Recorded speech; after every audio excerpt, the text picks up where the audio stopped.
shaved my balls and she never called me again. Hello, everybody, and welcome to the Black Dog Podcast, episode number 337. Yay! Oh. Oh. Yes, right. Okay, we're off to a flying start then. Okay. Hello, everybody. Welcome. And yes, 337, of course, is Lee Upside Down. So this is my episode. Yes, it is. Your episode. Yeah, and I only know that because I was trying to write boobies on a calculator earlier on. So I know that 337 upside down on the calculator, my name. I wonder if that will be in Stranger Things season 3. they like, look, you can tell we're in the upside down. Boobies just says 880005. Yeah, that's it. It'll be the reveal. Yeah, write boobies upside down on a calculator. It's just numbers. That's how they know if they're in the upside down, like totems in Inception. Oh, We should so write to them and tell them this. that's it. Yeah. Yes. Calculator swearing Inception. That's the shittest name for anything. I don't think anyone will look for that on Netflix. Anyway, yes, hello. Anyway, so welcome to the episode 337, where we will be reviewing Wolfcop, but we won't be doing it alone. Hold on, I'm Lee. I'm Darren. I'm Jim. I'm Elton. And I'm Carry Shut your bolt early. No, step back. No, No, do it again. Do it Too again. late. The band-aid's ripped off. I don't edit any of this shit. Come on. I'm sorry. I was trying to be professional. That was a waste of time. I'm Richard. Hello, Richard. Yes, Hello. Richard Tingley is joining us this week, Yes. everyone. And so, yes, I don't know why he elected to do it for Wolfcop, but you know, we welcome all people here. Is it a bucket list thing? No. Yeah, I don't know. Is it? But it's just I just think it's a good film, and I wanted to talk about it. Brilliant. Badly. That's cool. Yeah, no, it's a good. I enjoy it. So Okay. Well, so. Thanks for coming, everyone. And next week we'll be reviewing. yeah, I did want to come to it. I know I didn't like it. Thanks. Goodbye. Yeah, thanks very much. That's it. Good night. Ta-ta. Yeah, click. That's the end of that. He just hung up and left. Good day to you, sir. Yeah, I said it's bollocks, and then we left. Anyway, so we're going to see how everyone's week's been, because it has only been a week this time. It has. Yeah, and then we'll get on to Wolfcop, which will end our indeterminate weeks of horror, which is now somewhere in the middle of November. Jeez. We're doing well. I think this is good. Normally we're sort of just tipping over to December, so I think we've done quite well this year for five episodes. I think so. Yeah, not bad. So It's all good, man. It's all good. Yeah. It's all gravy. Okay. Okay. So, in tradition, which we haven't exercised for quite a while, since we haven't had many guest hosts recently, Yeah. the guest host gets to tell us how their week went first. Oh, lovely. There you go. So, Richard, how was your week? Not very exciting, really. Okay. Just looking for jobs, looking after the boys, looking for jobs, sorting out the house, looking for jobs. Pretty much looking for jobs. That's what I'm doing at the moment, Okay. mainly. Doing a bit of drawing here and there, but not very exciting. Not watching many films. No? God, I just really want to speak to some people. That's all I'm. that's all I'm here for. I just want to speak to other grown ups. Yeah. Well, What you the know, hell? I know. So- I know. I should have. So, hold on. I've your just got allocation no for the week? friends. I was going to say, so is this like sort of like the equivalent of calling Samaritans? I'm just phoning up It for is, yeah. I just need some help, please. Can someone help me? I'm alone here in Somerset. Please send something other than cider and the Wurzels. I've fallen down and I can't get up. I need someone to come and get me. Oh, help me. Help me. Lord, jeez, help me. Oh, dear, I think I've fallen down. I can't get up now. Sorry. Wow. So what kind of jobs are you looking for? Well, on this, nothing really. Anything. I will do anything. This sounds like I'm just joining to put out a job advert now, but I'm not. Well, don't worry. I'm Don't not. worry. I think I've No, been I'm putting not. out a job advert for the last 300 episodes, to be honest. So, you know, anything you like. Yeah, we haven't got anything off of it, have we? No. Most people drink from a cup. You will be eating one. What? In a I haven't moment. got a drink. That was bad planning. Anyway, right. So, yeah, you haven't got a drink. You haven't got anything to drink. Oh, well. Get a drink, Elton. Get a drink. Who? No. Should we just wait for a minute? Should we have an No, albatross don't, moment I'm while he fine. gets a drink? Should we albatross it for a cup of tea? Yeah, we haven't done an albatross in ages. I feel as though we need to No, get this out of our seriously, system. I'm fine. We just carry on. Let's get through this. No. I think the albatross moment is called for because when it becomes important, we might albatross too early, and that will be a bad thing. So It's like But you don't want to use get your it- albatross too early, do you? Because that's bad. strategic. It's a bit like strategic playing- albatross is good though. It's a bit like playing your Joker on and play your cards right. It is. Really, is it? I've forgotten what. I saw it of albatross too early. Like, this never usually happens to me. Honestly, Clean up on aisle 6. honestly, I can go for hours usually, but now Look, I'm he's sorry. covered It's in not, bird seed. not you, it's me. You've just seabirded everywhere. Right. Oh, there's cormorant everywhere. Oh, God. That's no albatross. Oh, you've got... It's similar. This is like the world's worst fucking improv theatre ever. This isn't it? It's just... I'm sorry. I'll stop. Now everyone just pretend you're in a queue, waiting for the bus. Can we have some random words, please? Bread, Fish. Wheelbarrow. wheelbarrow. You, Albatross. you fucking bastards. Yeah, that's at that point the improv People goes. download this. What? No, Apparently, they don't. yeah. No, they don't. They don't. I've been making up the stats for the last few months, Yep. and I've just been lying to the guys. They're literally. This is them talking to me. This is just keeps me happy. The fact you happen to listen to it just kind of backs up the lie that I've been maintaining for months. Is that Richard? None of us exist. It's Lee doing impressions of 3. Is it? Oh, that's really good. Yeah. His fractured mind is coming to life. See, it's even like he's talking to me now, but actually I'm not real. I'm just having a bit of a mental breakdown. There you go. Drink you a glass of water. Go on. I'll speak. I'll put you in the box. Yeah, don't put me in the box. Don't go back in the box. Right. Anyway. Well, no, I give it up. Got to go. I'm Did not we going get back back on track? Get back in the I'm not going back in the box. I think the track fell off. I think we've fallen off Yep, the the track. wheels have gone. There's been a derailment under a bridge. Yep. But okay. I'll tell you what. Sorry, No, I'm so sorry. Don't apologise. Like anything could make anything worse in this podcast. I mean, seriously. We've been apologising for the past 300 and so episodes. 337 episodes. Exactly. Not including Someone specials. should.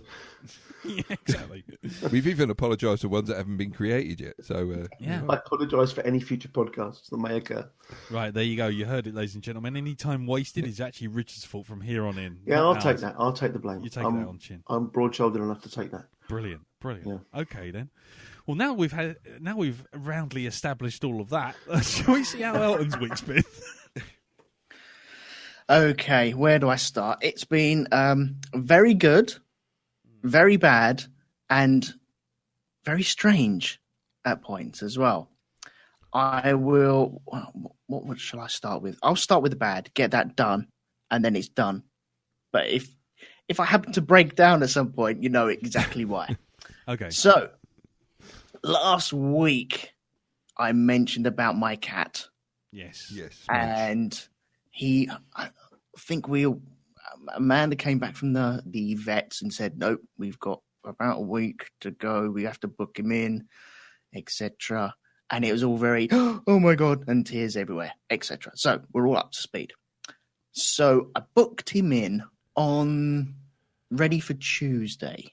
So it would have been Tuesday morning when we would normally record. And I don't know if I'd have been around for this. So booked him in and then went to, we had the weekend. And I think I went to work on the Monday, came back, and Amanda had that smiley face of something's happened. And yeah, he'd passed away while I was at work on Monday. Oh, no. So honestly, I'm not an alpha male, so I'm quite happy to say this. I have been blubbing, snot bubbles everywhere. It's been horrible. I've been all over the place, properly messed up. So he passed away at home. Yes, yeah, which is Oh, good that's because cats good. normally have a thing of walking out and disappearing off to be on their own and just do the deed somewhere else. So luckily enough, he didn't do that. But I've been a mess, utter fucking gibbering mess, and it's caught me quite by surprise. So I've learned something about myself today. Wow. Okay. And next week we're doing The Lion King. Oh, don't you fucking dare! No, we're not. I'm sorry. Sorry, man. Marley and me again. Oh no. Marley and me too. A street cat named Bob. So yeah, I've been a gibbering wreck. It's weird. It's really knocked me for six, and I didn't expect that at all. Really didn't expect it. So yeah, pure gutted at the moment. So really if I go quiet, it's probably because he used to play with that sock. Oh my god! I'll be doing all that shit. Yeah, he used to sit on that keyboard and while you were recording and deconnect you. Yes, many times. So yeah, I'm gutted at the moment. So we're waiting to get him back later on, and then all the emotions happen all over again. So looking forward to that. Oh God. Okay. Fair enough. Okay, the good stuff. Yes. Matt do 5 podcast episodes last week somehow. I don't know how, but it happened. I wasn't expecting that. So yeah, really churning out the stuff at the moment. Whether it's good or not, it's up to the people to listen to it and work out whether it's good or not. But quite happy with what I've been churning out. So that's good. Yeah. The weird. I've been chatting with Richard Orford on Twitter about time travel movies. Work that one out. Richard Orford. Do you remember the Big Breakfast? Yeah. Yeah. The host of the Big Breakfast years and years ago. The second wave where it was a bit shit. There was no Gabby Roslin. So no, this was pre sort of Kelly Brook.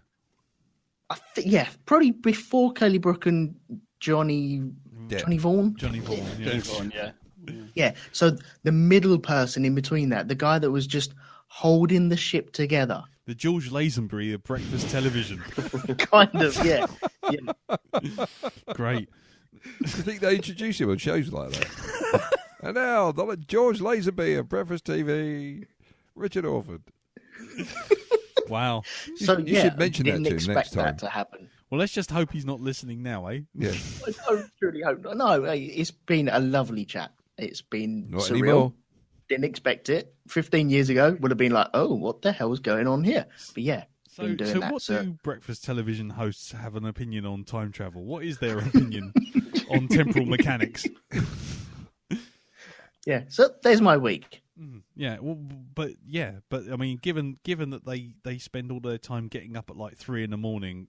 to go to bed at 12 p.m, what is their perception of time? Well, exactly. There is no time, is there? It's just either asleep or it's. I'm quite confused with that question. Actually, I don't know. Ah, see, are they like dogs who have no conception of we should time? ask Richard Orford. He would know. Yeah, exactly.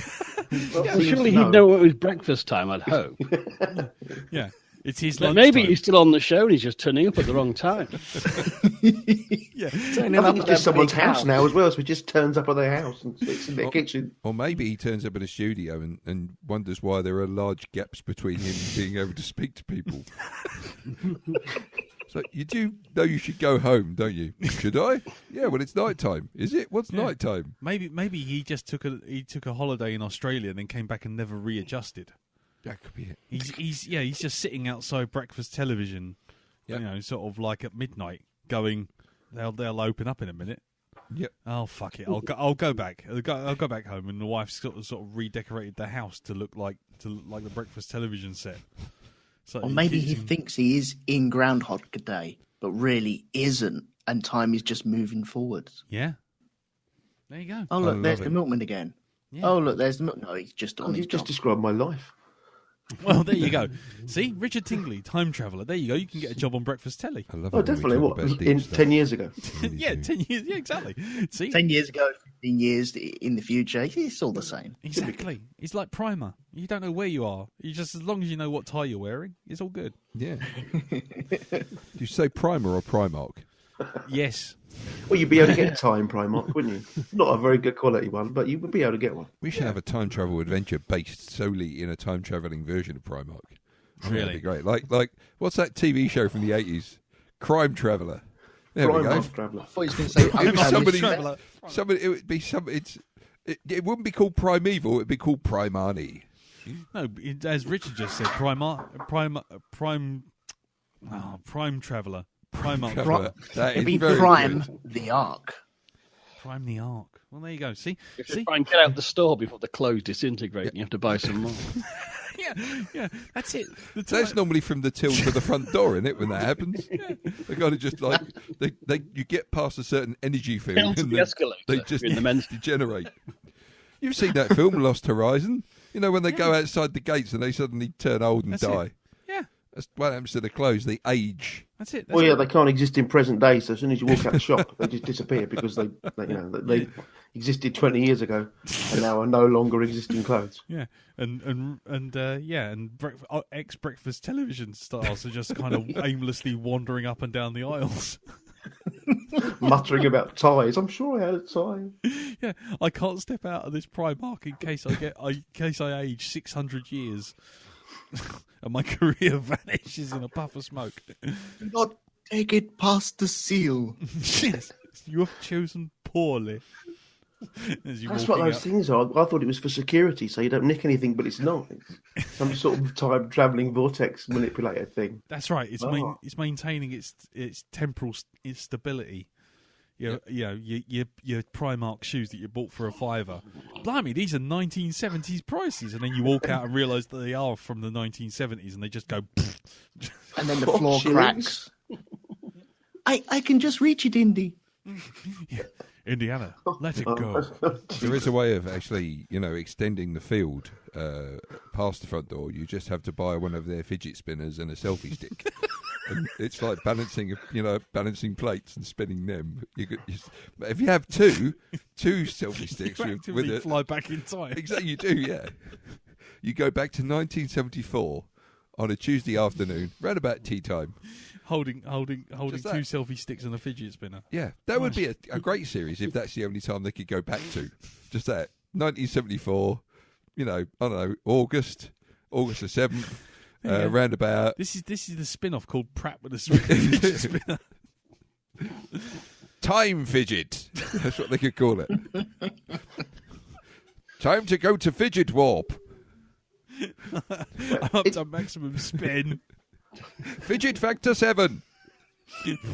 He's taking off. I can't maintain the spin. We're not past the 1980s. Keep going, you fucker.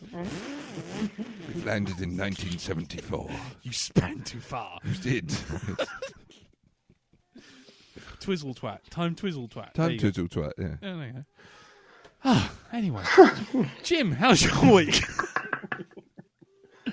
I'm not sure I can entirely follow that, but we'll try. We'll try. It's been a bit of an up and down week. On Sunday night, we had one of those little micro power cuts. Oh, yeah. Which is just enough to knock off your computer and your telly and have to reset all your digital clocks in the house. Oh, no. However, this one had an added consequence I discovered on Monday morning. Mm. It fried one of my external hard drives. Ow. It was my external hard drive that has literally everything I've ever recorded on it. Oh, no. That's terrible. So I got in touch with my local computer fix-it man, Advanced Computer Repairs. They were just a one-man sort of show called William, but he's very good. I mean, when my last computer got poorly many years ago, he repaired it and ended up replacing large parts of the motherboard. And it's 6 years on, it's still going. I only don't use it because the version of Windows on it is too slow. But actually, hardware-wise, it's still ticking along nicely. Nice. So I took it to him, and he had a look at it, and he said, sorry, but nothing I can do. Basically, and I'm mentioning this in case anyone out there can possibly help me with this. He said the problem appears to be when he scanned it and ran diagnostics, literally every sector on the disk came up as a bad sector. Which, in his experience, means either something's gone on the board on the drive or actually on the reader.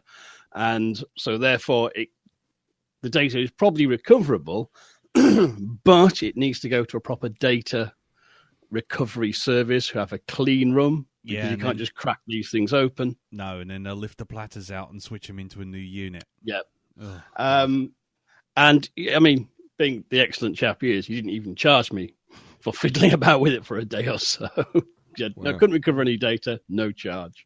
Wouldn't take a penny off me. Nice. So, hence, if you're in my area, Aardvark Computer Repairs. Yeah, you'll find them. Very good. He won't bullshit you. He'll give you a fair price. You'll find them in the yellow pages under A. Yep. A for Aardvark. That's why I originally went to him, because I thought, this is a smart man. Didn't name his company that to be first in the listings. Yeah. So you're going to have to go to a disaster recovery company. If I want the thing is, I've got all the finished shows, but I kind of liked having all the shows in bits, in the component parts, if you know what I mean. Yeah.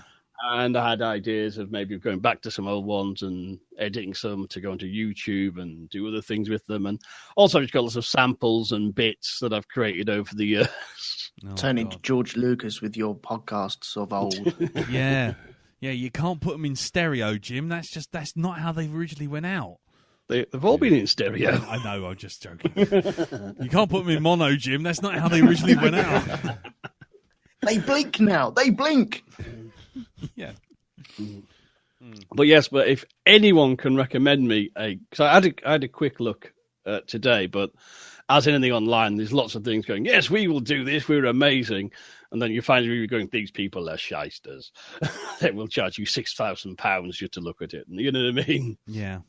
And so really, if anyone can actually recommend a good data service recovery who use a clean room, and I've had experience of them and good results, please just, leave a comment. Yes. Get in touch with me or leave a comment on the Black Dog Facebook group. That would be much, much appreciated.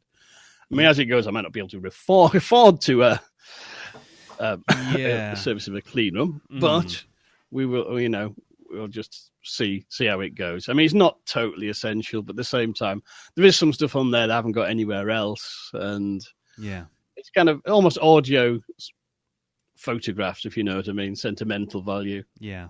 Those bits I might have, say, reused here and there, and some bits have never got used on there. They're just sat there. Well,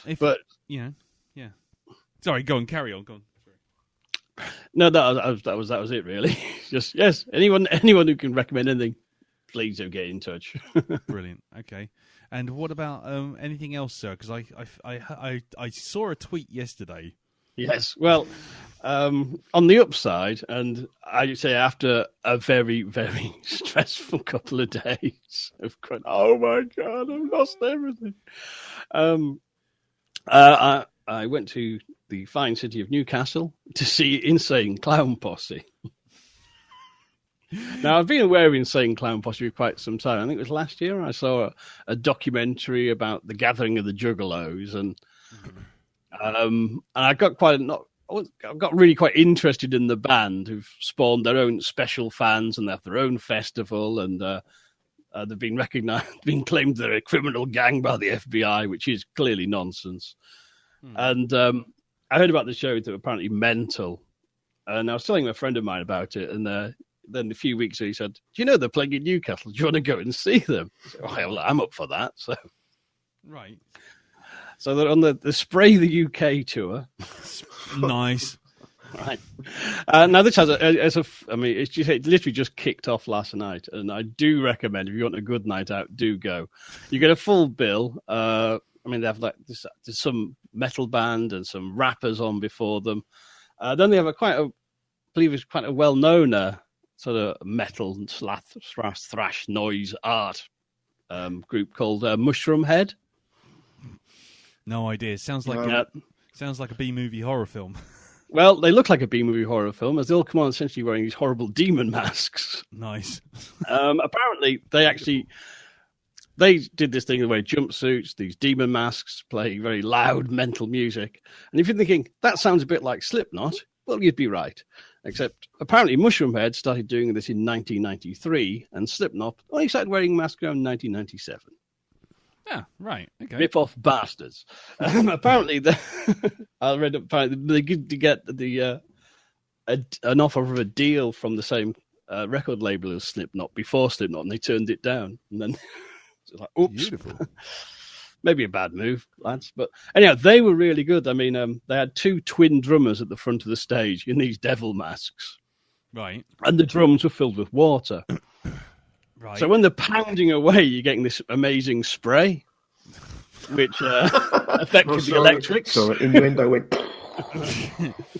I was going to say, was it really spray from the drums or from the drummer?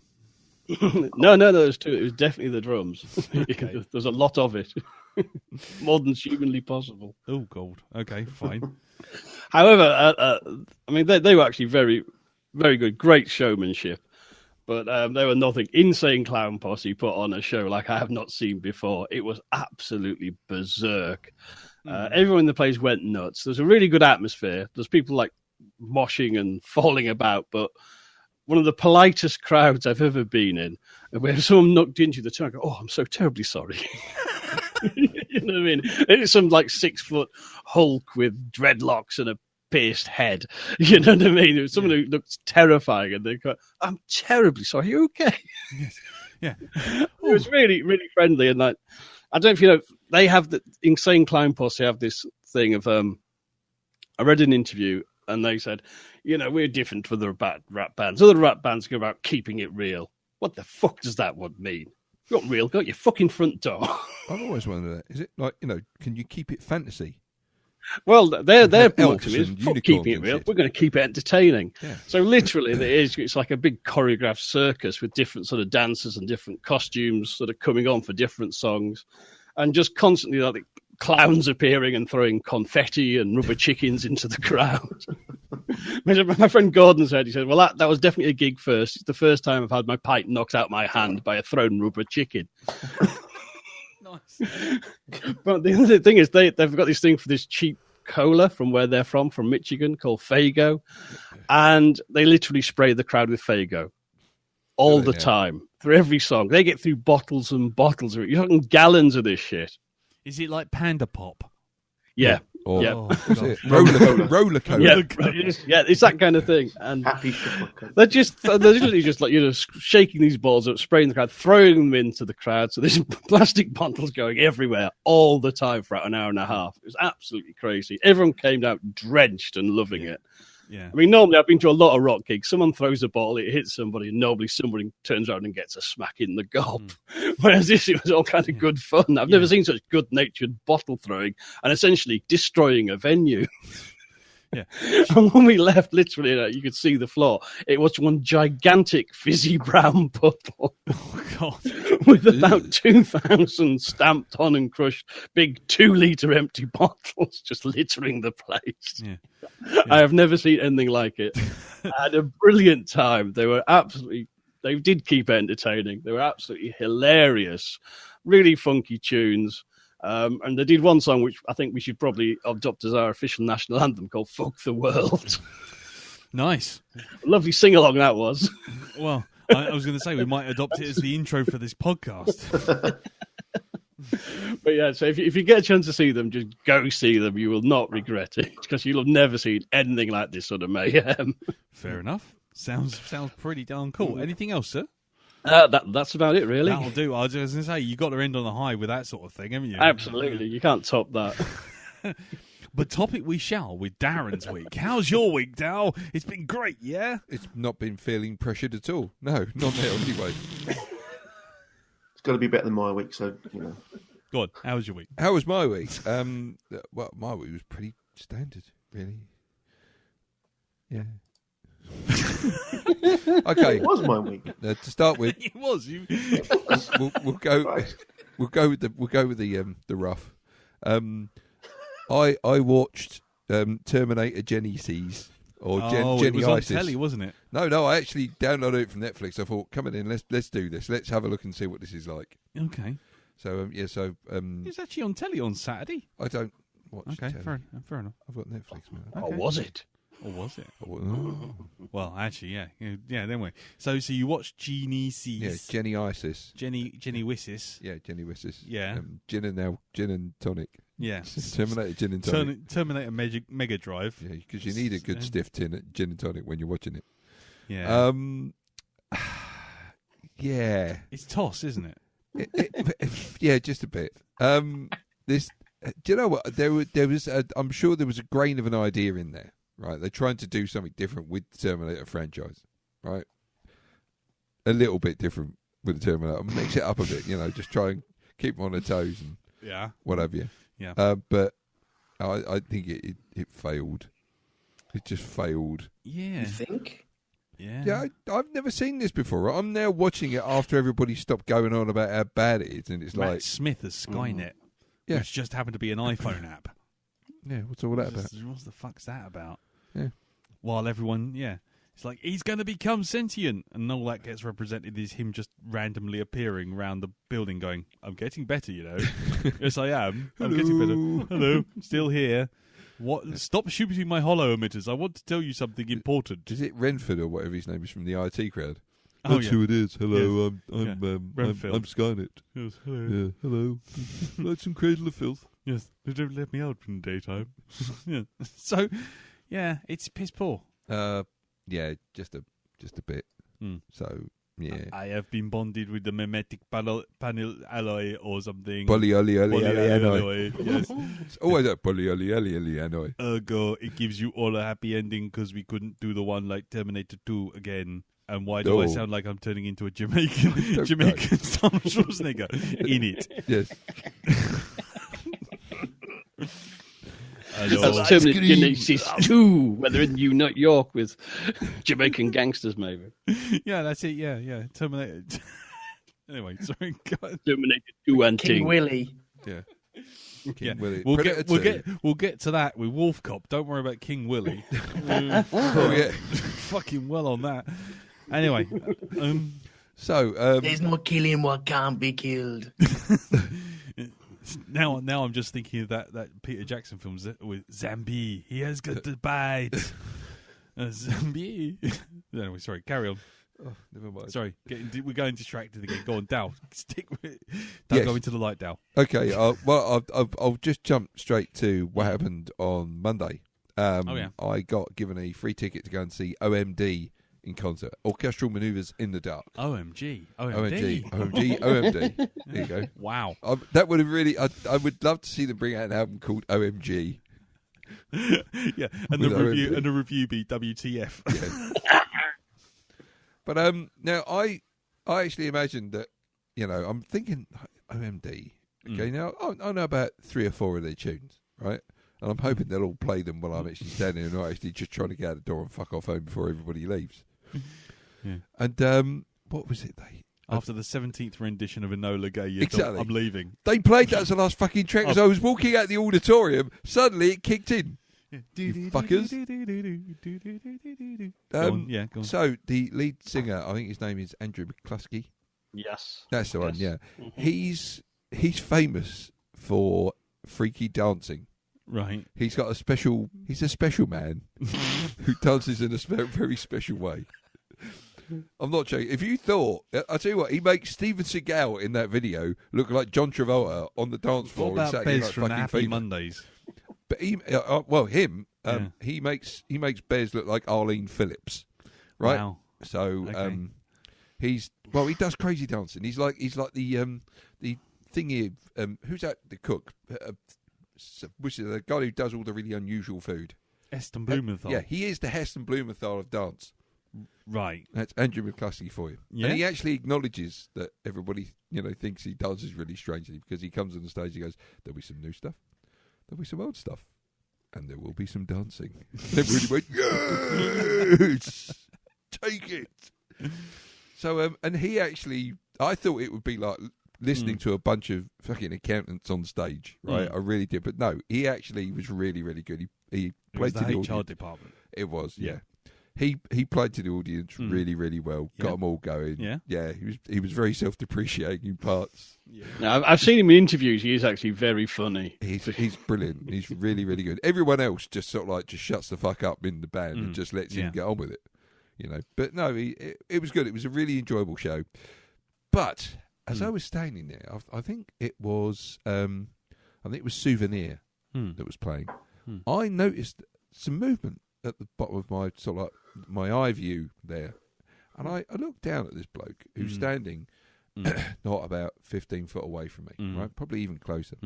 Middle-aged fella starts his own mosh pit to Souvenir. What? You know, that one that goes do do do do do do do, and he starts a mosh pit. What?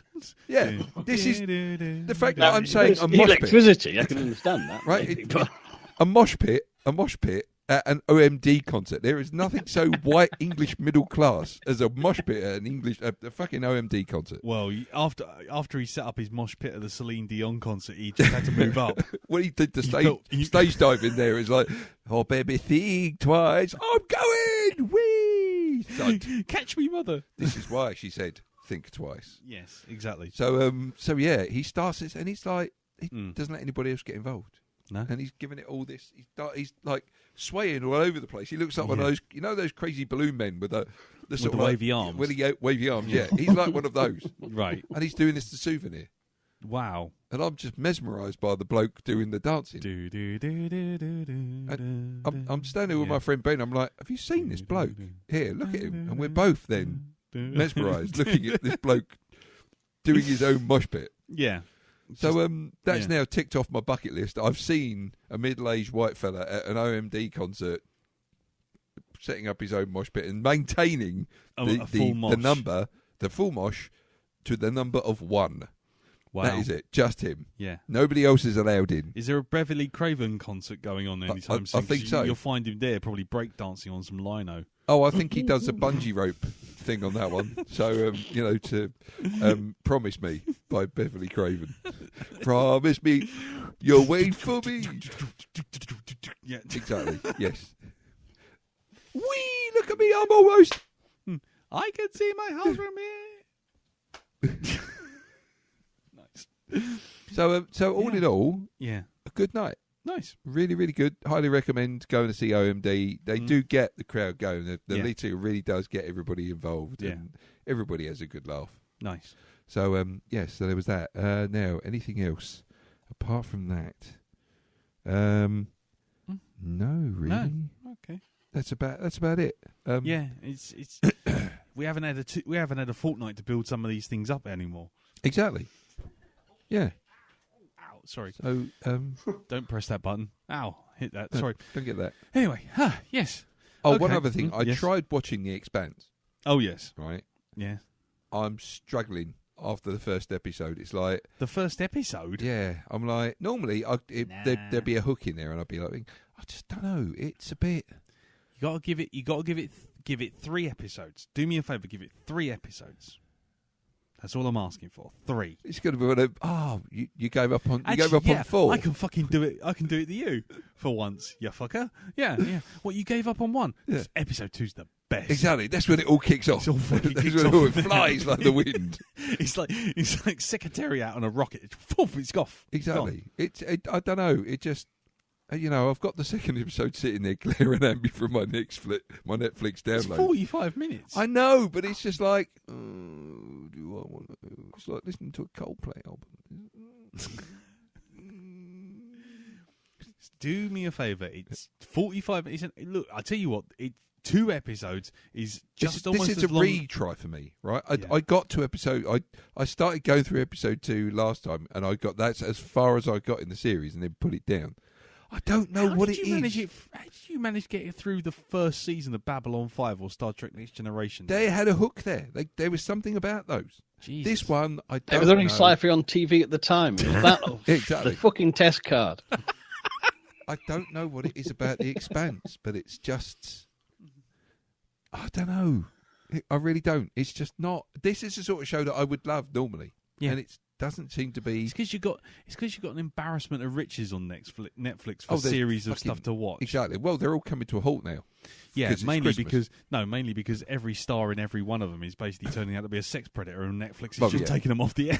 This is it. And every single one of them is being replaced by Christopher Plummer. Yeah. One day you're going to have a show that's just nothing but Christopher Plummer with different hats on. That's all it is.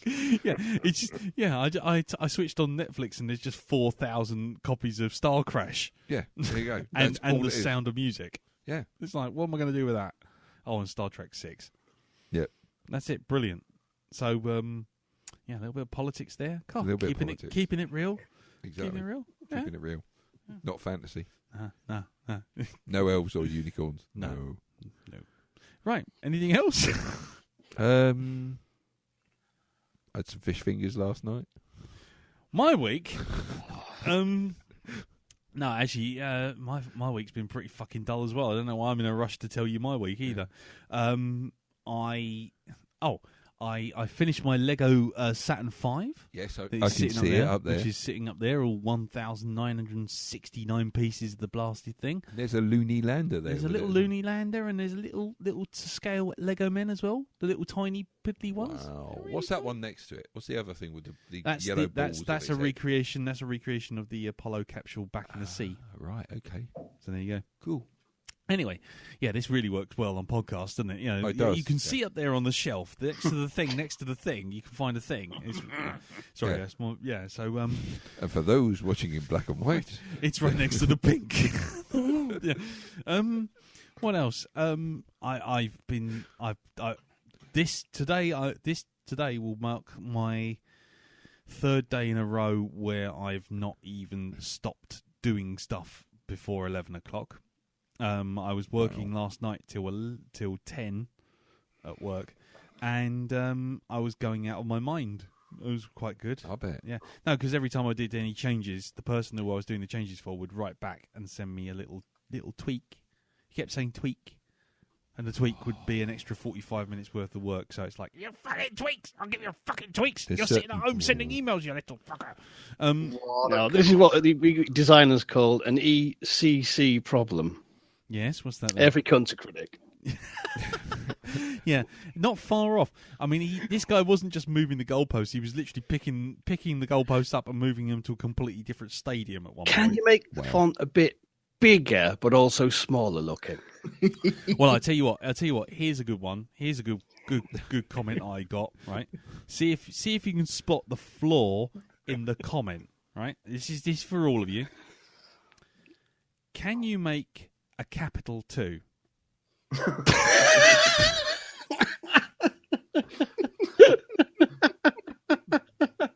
Just say yes and leave it. Yeah, I've done that. Yeah, brilliant. A capital 2. It is a capital 2, don't you know? Yeah, no, capital 2.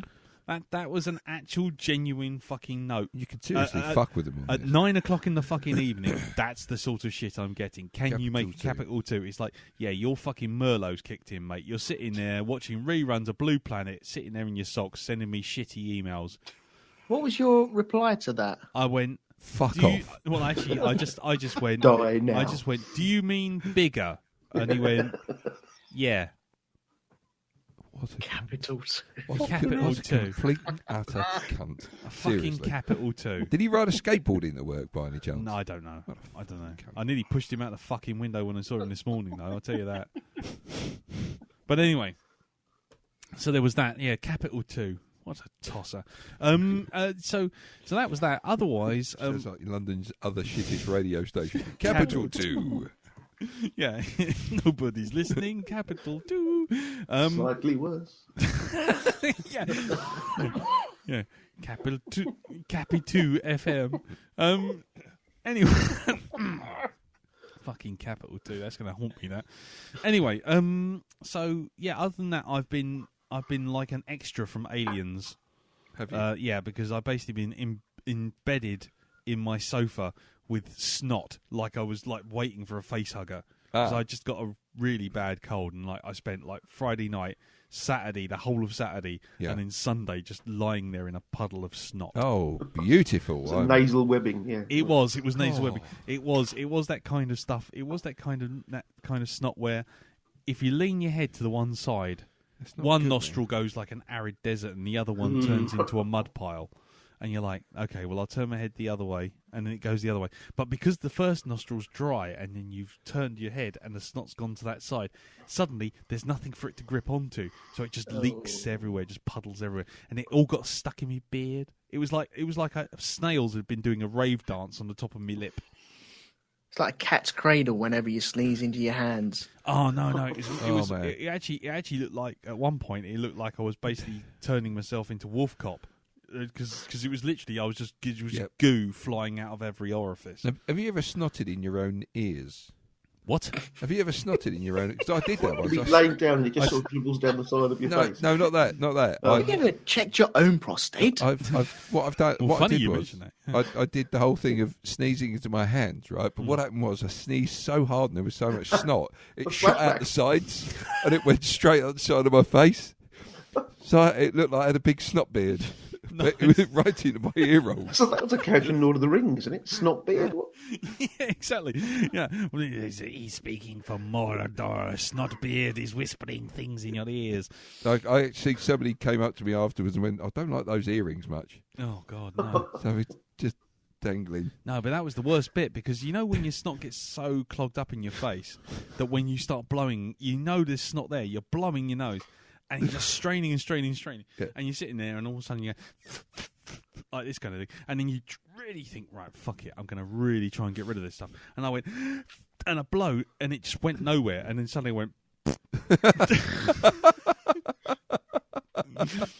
the pressure had to equalise somewhere else. Do you ever get those times when you're trying to do the nose blowing thing and a bubble forms within your nose, and you can feel it getting bigger and bigger. Yeah, and I usually level my table that way.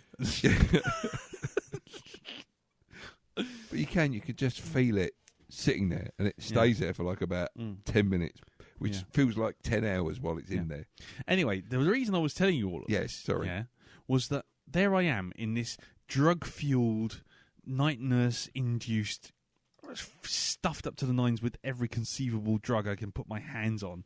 Right. Snot coming out of every orifice, farting if I blow my nose too hard, stuck to the sofa in a gooey mass.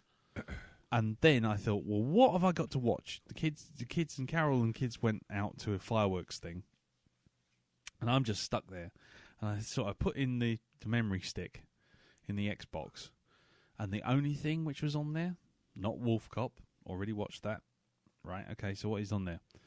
Valerian and the City of 1,000 Worlds. Do you know how far into it I got? Given that I didn't actually, How far go? Well, it's a 2.5 hour movie. Really? Yeah. Okay. I got 35 minutes into it. Challenge accepted. It's fucking awful.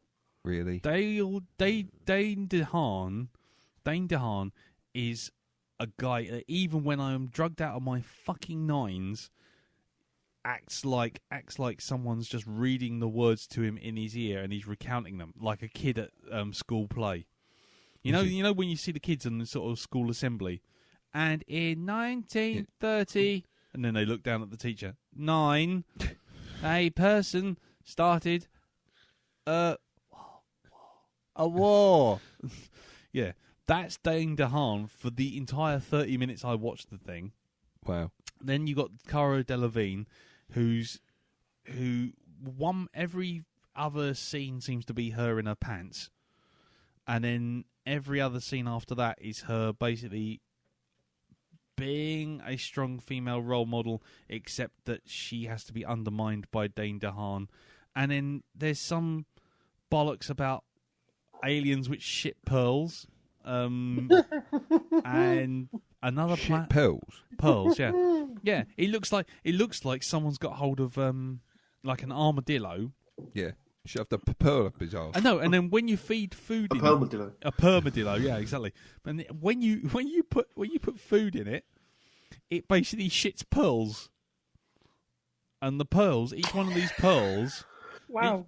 Each one of these pearls apparently has the strength to detonate like a small moon. And this alien race, which are all kind of ethereal and about as CGI as you could possibly get, because you can look at them and straight away and you go CGI, and and you spend the rest of that whole scene going CGI. That's really bad. That's CGI. Turn the fucking contrast down, you cock. And they just milk these aliens for these little pearls and just sit on a beach, and then the planet gets blown up, and they want the last of these aliens which generate these pearls, and everyone's in a race for them. Okay. That's as much as I got in 30 minutes. Other than that, I just sat there looking at it going, what the fuck am I I don't understand any of this. Oh, and Clive Owen wearing what looks like a bib, a baby's bib made out of cogs. I don't know. I just don't. You got nothing. I got nothing. There's a marketplace that lives in another dimension that you can only go to if you stick your head in a box. But if you look outside of the box, everything's just a desert with nothing around. And there's a whole bit where he tries to shoot people in the marketplace, but to do that he has to put his hand in a box. So you got Dane DeHaan with a box on the upper end of his arm, and his hand doesn't appear. And in the other world, you've got the rest of the box, and his hand sticking out with a gun, and he's running around, and you just think, take your hand out of the box, you'll be fine. Take your hand out of the box, you'll be fine. Take your hand out of the box, you'll be fine. And it keeps going like that until suddenly plot contrivances happen where he cannot take his hand out of the box, and therefore you have this slapstick moment of Dane DeHaan running around basically with a stumpy arm, and then you keep switching to this other reality where there's just this hand with a gun floating around in a box. And I just sat there thinking, what the fuck am I watching? 30 minutes I made it. See if you can take the Valerian challenge. 30 minutes. 30 minutes, ladies and gentlemen. There you go. My bet to you down there. Okay, I'll give that a go. I'll give it to you, mate. Yes, I've that's got fine. It, yeah. I'm sure you will. Yeah. What about the film, man? Yeah, that as well. Big boy. Right. Anyway, that's my week. Yep. Yeah, I got nothing else. Right, I got nothing else. So let's do the final week of Indeterminate Weeks of Horror. Should we wind it up? Here we go, really? Yeah, I'm turning the crank. Just turn the crank. Let's get it going. Here we go. There you go. I'm turning it. I'm stopping it. I'm not hearing anything. But let me press the fucking jingle. Right. Dance for me, noodle ladies. Dance. Oh, look at them swirl and dance like the flame. They are swirling and dancing. You can see a bum cheek. Ooh, look at the swirly bits. Ooh, oh, I wonder if they come out. Hello. Right, so now it's time for Wolfcop, the last of our... Yeah, I was watching Wolfcop, but I'm all right now. Yes, that was brought to you by Dad Jokes. Dad Jokes. Yeah. So, Wolfcop is the last of our Indeterminate Weeks of Horror, and it is a 2014 Canadian horror comedy. I'm glad they put that in. Film written and directed by Lowell Dean. The film was released to Cineplex Odeon Theatres nationwide on the 6th of June 2014 and was the first film chosen for production from the Cinecoop Film Accelerators process, whatever that is. It stars Jesse Moss, Amy Masato, Jonathan Cherry, Sarah Lind, Adrian Devine, Corinne Connolly, and Leo Fafard. Fafard? Anyway.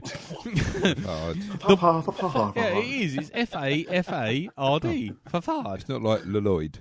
Fafard. The breeze feels good. There, Chris Waddle. Right, anyway. Scotcho. The plot. Chris Waddle. Yeah, we'll get to that in a second. There's no budget or anything for this. Okay. No. Well, there you go. No guessing for us. The Wikipedia is bereft. It is ceased to be. Right. Ex-wiki. So, it was 79 minutes. And the language is English. Well, thank you very much for that, Wiki. That's just spectacular. Let's see if we can find anything else on the IMDb. Oh, it was made for $1 million Canadian dollars, estimated. How much is that in English money? About £2.50, £1.20, maybe, with coupons. As long as we can get a cornetto out of it, I'm not worried. I think you're fine, yeah. And so... Yeah, there's the production. The production notes are really totally enthralling here. Listen to this.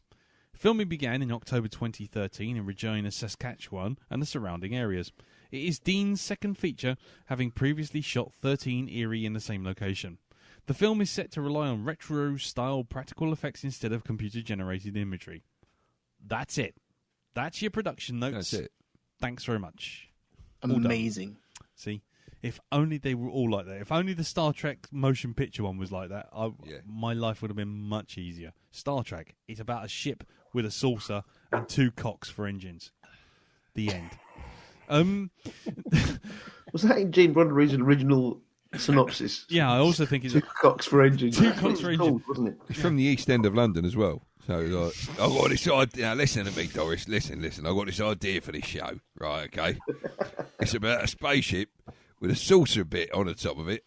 A bit that looks like a butter dish that's had a little corner lobbed off or something. And 2 dicks for engines. And I'm going to call it Space Dick. Yeah. Why don't you call it Star Trek? Star Trek. Anyway, the reception for Wolfcop on Rotten Tomatoes currently sits at a 67% approval rating. Bloody Disgusting, the website, gave it, not a description, gave Wolfcop a positive review stating it's a perfect storm of creature action, occult, gore, intrigue, humour, and lycanthropic puns. Wolfcop is destined for cult glory. Bruce DeMara of the Toronto Star gave it 1.5 stars out of 4. 1.5? What? Yeah, it's a bizarre, arbitrary number, isn't it? And wrote, the film's humour never rises beyond the occasional French pun used for Fard's character. Okay, no idea.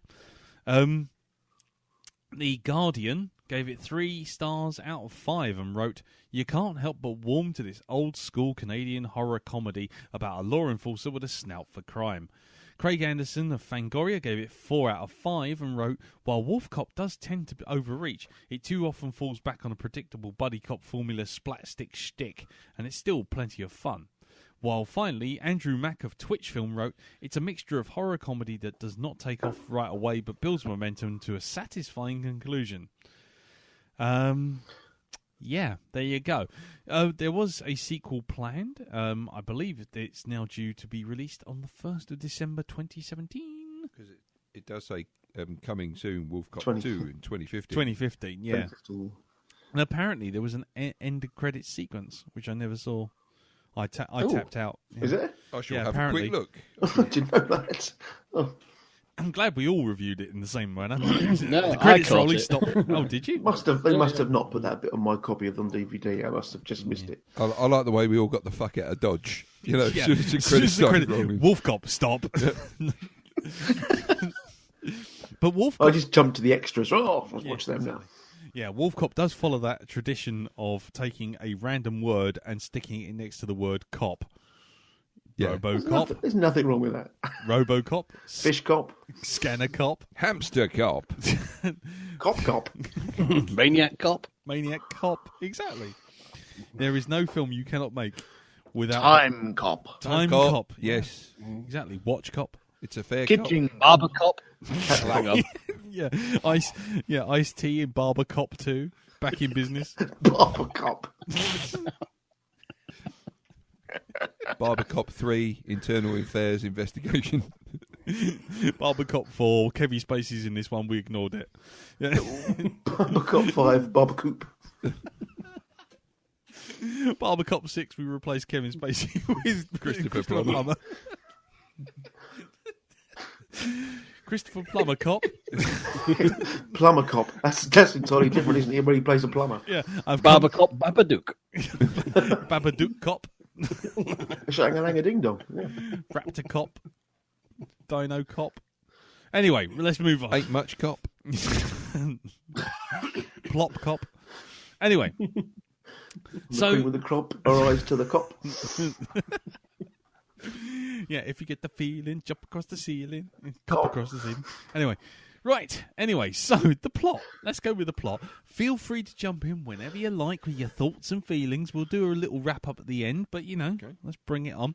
So, first off, we start with the spectacular word, the spectacular fact that the cop is called Loup-garou. Yep. Right from the off. Loup-garou. There's a moose loose about this house. Loup-garou. Yes. Which Jim, come on, you're going to need to fill in the occult blanks today.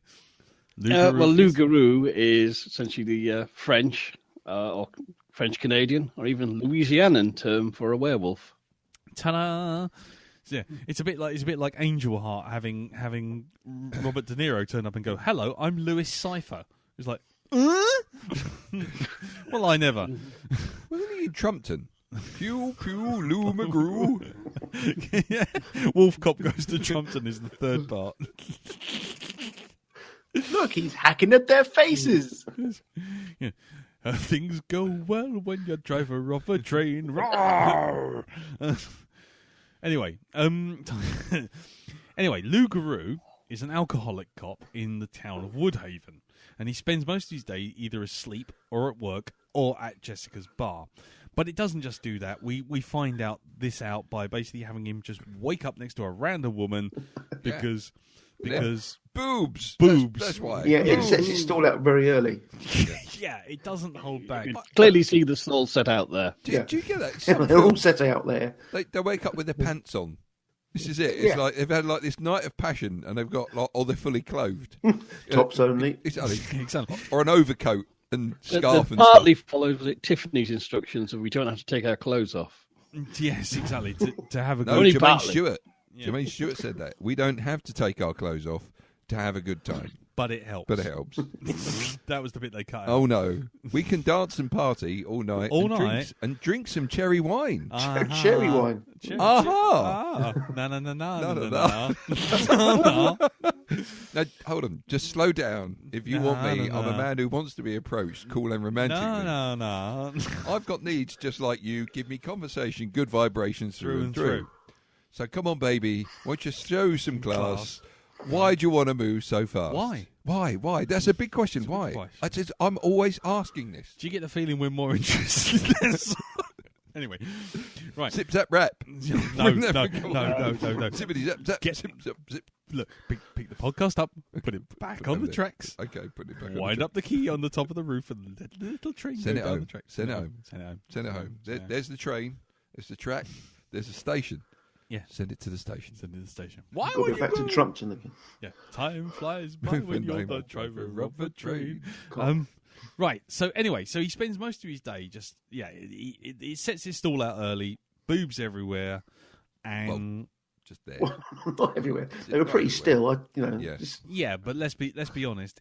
If it's like front and center in your first shot, it's not really holding back on sort of telling you exactly what kind of film this is. Yeah.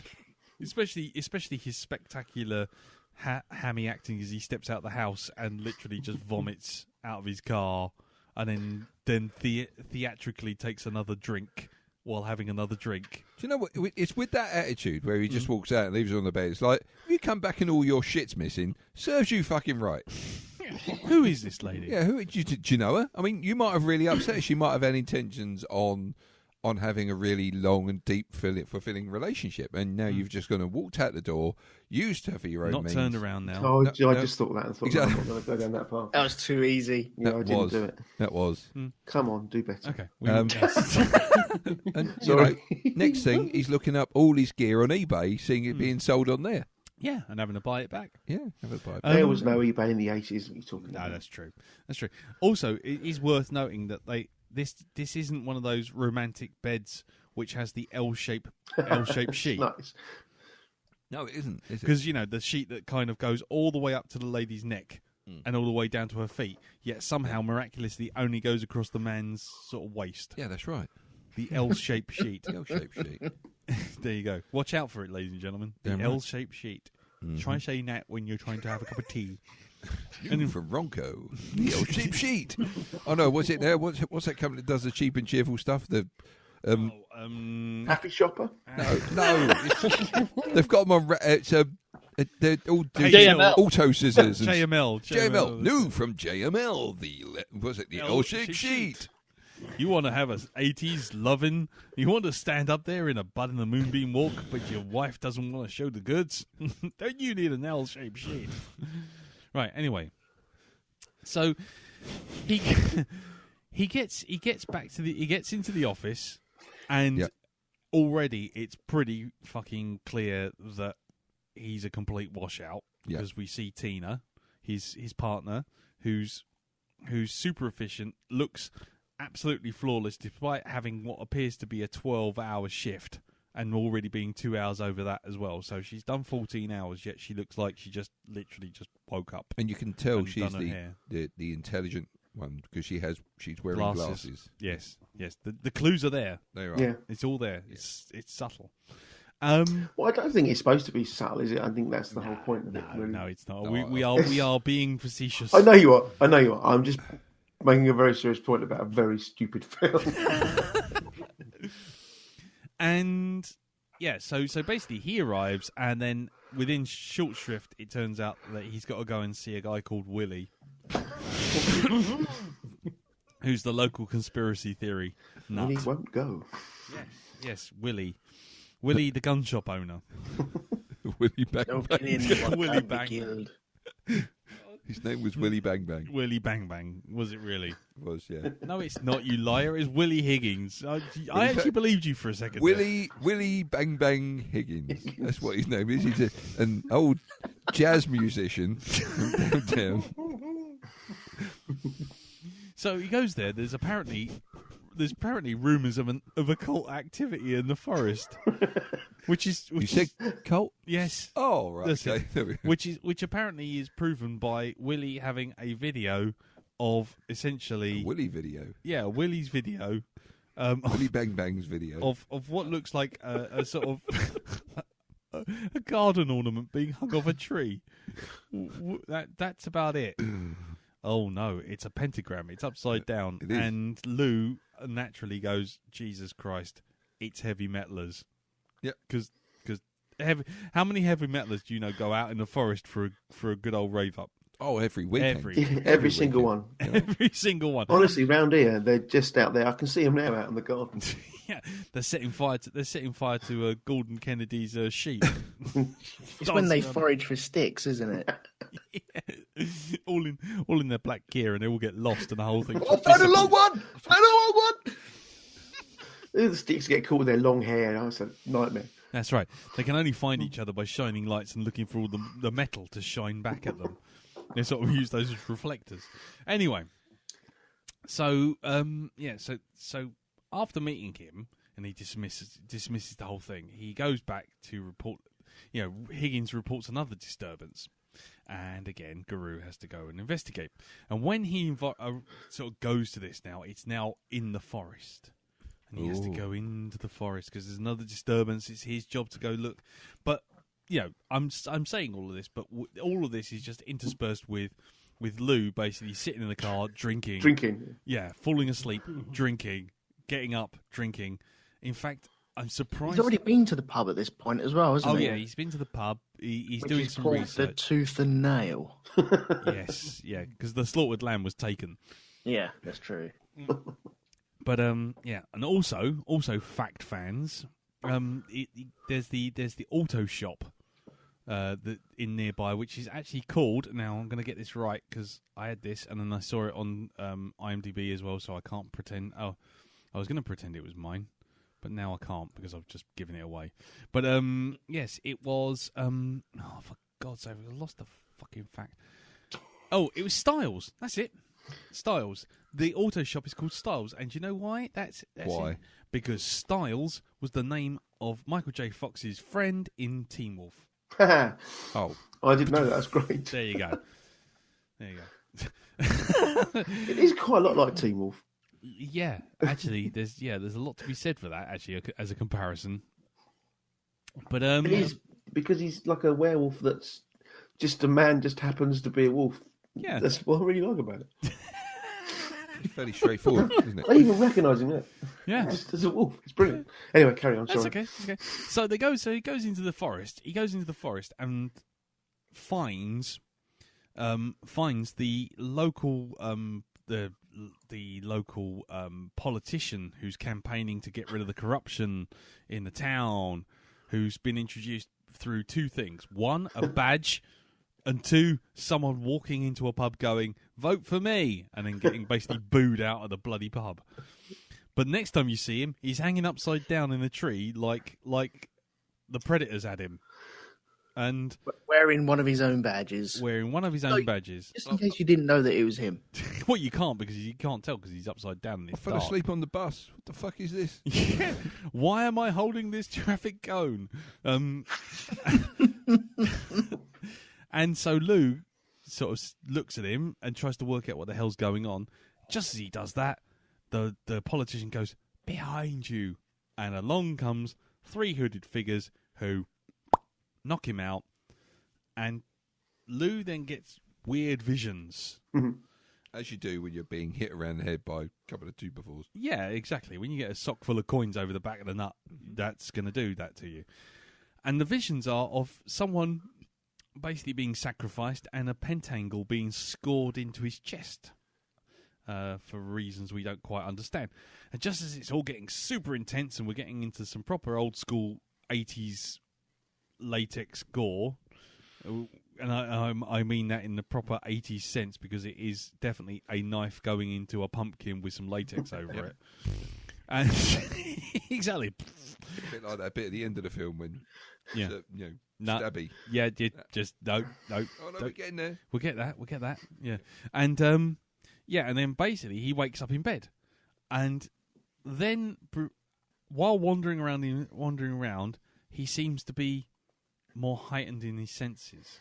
And he goes up to the mirror, looks in the mirror, tries to have a shave, and then has a shaving experience, which I have pretty much every day, which is basically you run the blade over your cheek, and within 10 seconds, like, everything's grown back. Oh, he's like Homer Simpson. Yeah, exactly.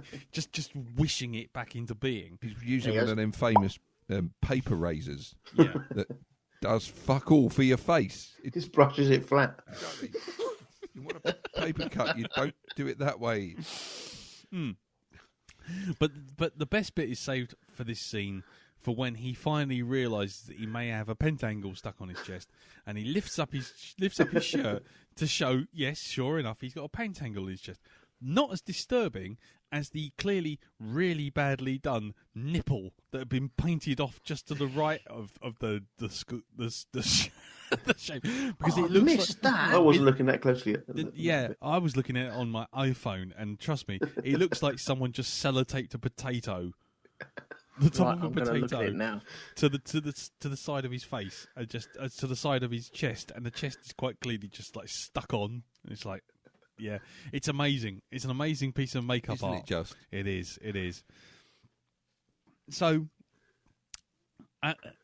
immediately we're going through this whole, his wounds are starting to heal, and he continues to drink. Yeah, but now he's drinking. But now he's obviously changing, because he's now drinking.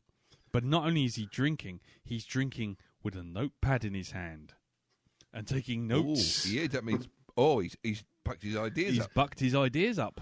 Yes, he has, because something has changed. Satanism, good for concentration. Take note. Let's focus the mind.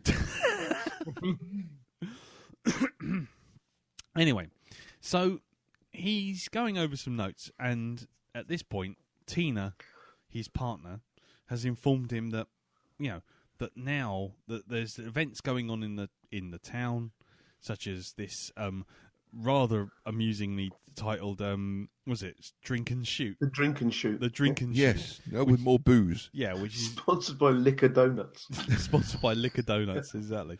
Have you? No. Yeah, and This comes from the history that they're trying to lay down, where they've gone out shooting prior years, haven't they? Because of the beast of the town. Mm. Yeah. And so every 37 years, apparently, the Drink and Shoot ends up cancelled, and it always seems to coincide with a solar eclipse. Well, I never. But it goes pretty dark, so you won't be able to see where you're shooting. Well, yeah, we've decided to cancel the Drink and Shoot to the eclipse. The reason that the shoot has been cancelled is because the body of the councillor, the campaigning councillor, has been found with a massive gash in his neck and track marks up his arm. Track marks, which, it must be said, are neither tracks nor marks. I mean, they really are. It's like, I'm pretty sure when you OD, you're kind of chasing a vein. And I'm pretty sure that having a dot in the middle of your arm and then a dot halfway up your elbow and then one sort of like 90 degrees to your wrist, it's kind of... I think he probably did. I don't think he died of overdose. I think he stabbed himself to death with that fucking needle trying to find a vein. Probably died from trying to draw them on with the Bic pen and just ended up stabbing it into his blood. Yeah, he got blood poisoning from the ink. That's what it looked like, though, didn't it? It looked like a little hole he'd drawn with a Bic, and then he'd gone, do you know what? This would look quite cool if I drew a flower around it. Yeah, and then smudged it. Oh, fuck, I'll do it again. Go somewhere else. It's like kids trying to draw their own tattoos. Anyway, so that's it now. So now we're into conspiracy theories. Why was the drink and shoot cancelled? Why does it always coincide with an eclipse? And why was the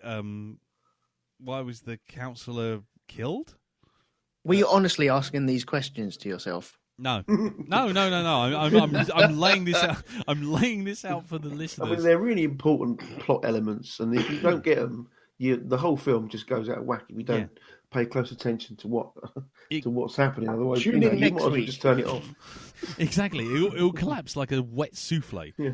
So of cards, wet souffle of cards of metaphors. Souffle of metaphors. Souffle of metaphor. Anyway, so he's in the pub now trying to work this all out because Tina has informed him that not only are all these things linked, but they also coincide with the disappearance of his father and her father. Her father, who happened to own the pub that they're now currently sitting in. It's just... Oh, I love it so much. It's just like... it's so stupid. It's fucking stupid. And then it turns out that Jessica, the seductress behind the bar, decides to basically lay it on a bit thick and just went, right, okay, maybe we should go home. Everybody in the pub, fuck off. It was just one person in there. Which is just one bloke at the end of the bar. Really cross about it. Yeah, he was very cross, wasn't he? And this one bloke at the end of the bar just, fucking place. He was having a really good night at that time, though. Yeah, he was having he had beer and whiskey in front of him, and then all of a sudden he's told to clear off. Yeah. 10 to 10? God. What? Well, never mind. We've just started. Yes. We've just started, young lady. I've only just got in here. The moon's barely above the yardarm. I've still got several hours to go yet. I'm just warming up, and you're curtailing my enjoyment. My stool is not yet warm, and yet you are asking me to leave now. No. I say nay, madam. Nay, thrice nay. Anyway, so... You can hear him overacting all the way out the pub as well. Yeah, exactly, yeah. As he's fucking place has gone to fucking hell. He's like, clearly he was someone who was promised the speaking part, and he was going to make every fucking word count, wasn't he, as he disappeared out that door, that bloke. Do we think that the film could have been improved by the addition of Tommy Wiseau in some role or another? I'm not entirely... Oh, hi, werewolf! I'm not entirely sure he wasn't in it. I didn't bite her. I didn't. I did not. Oh, hi, little doggy. Yeah. I am not a werewolf. I'm not. Oh, hello, Tina. Hello. Yeah. Well, I'll tell you what, when we get to the sex scene... I'm not ready for that yet. Jesus Christ on a fucking bicycle.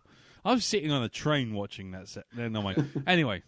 We'll get to it. You thought that was bad. I was sat there when he's got his cock out, right? And it's like everybody can see this fucking Wolfcop on the screen. Unfurling. We'll get to that. We're getting to that. We're literally about to do that bit. Okay, literally in hand. Yeah. So here we go. Hands free. Hands free, yeah, exactly. And so what happens is...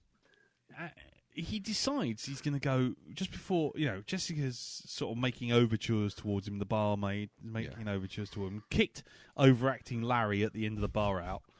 Oh, he's fucking toddled. He's toddled out, mumbling the loudest mumbles ever committed to, background staff. And then Lou suddenly goes, "Oh, I'm feeling a bit queasy. I need to go downstairs and have a whiz." And off he goes down to have a whiz. While Jessica goes outside and sees a car pulling up with three sinister people inside. Yeah. You can tell it's a sinister because it's a fucking hearse. I mean, it's, they're not drawing attention to themselves or nothing, but, there's a fucking hearse. cruising. I thought they were in the flatbed, and it was no, it's a Willie hearse. that was in the hearse. So they wouldn't be recognised, man. They've redone the paint job. You're fine. Okay. Made it a different colour. Yeah. Oh, yeah. Willie had the hearse, didn't he? Sorry. Yes, you're right. You're absolutely right. That sounds like a book or a guide. Willie has the hearse. Yeah. The Willie in the hearse. Yeah. It's Big Willie hearse. The yeah. hearse of Big Willie. Johnny Hearse Cash. of Willie Bang Bang. Johnny Cash. With Willie written in flowers across it. The hearse of Willie Bang Bang. And to you are left the hearse Of Willie Bang Bang. of Willie Johnson, Falafel. Foul. Richard, Simon. Gervais, Bang Bang, The third. Anyway, and so 3/4. let me get to this fucking scene. So Lou goes downstairs. Suddenly, the three guys sneak in through the back to the pub. Like some sort of really clumsy ninja. Yeah, like panto ninjas. Like a ninja dressed in Jew. It's like the fucking opening to fucking Luigi's Mansion. The way he kind of sneaks in. They literally got their hands up like little tiny sort of hopping bunnies. They're kind of doing that kind of maneuver. Doing the T-Rex. Yeah, doing the T-Rex move.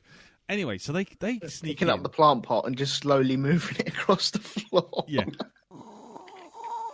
They're one step away from wearing stripy shirts. Yeah, and bandit masks. Yeah, and the big berets. bag with swag written on the side. and so they slowly creep down the stairs.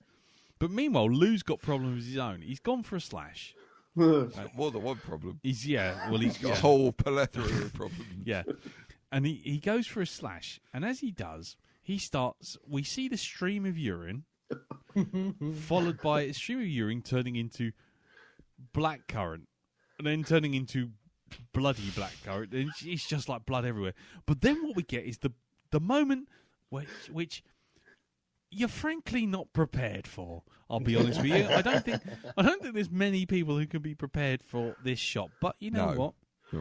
For those of you out in the audience who say things like, they watch Game of Thrones and say there's too much female nudity. Where's the male nudity? I tell you where it is. It's in Wolfcop in his transformation scene. Because what we get is we get a shot from the urine bowl perspective, from the urine cake. We're going to call it urine cake cam, staring straight up his eye. Good job it's not in 3D, isn't it? Yeah, staring straight up his unseeing eye as he's holding it. And it's like a baby's arm holding a Jaffa orange. It's flopping about.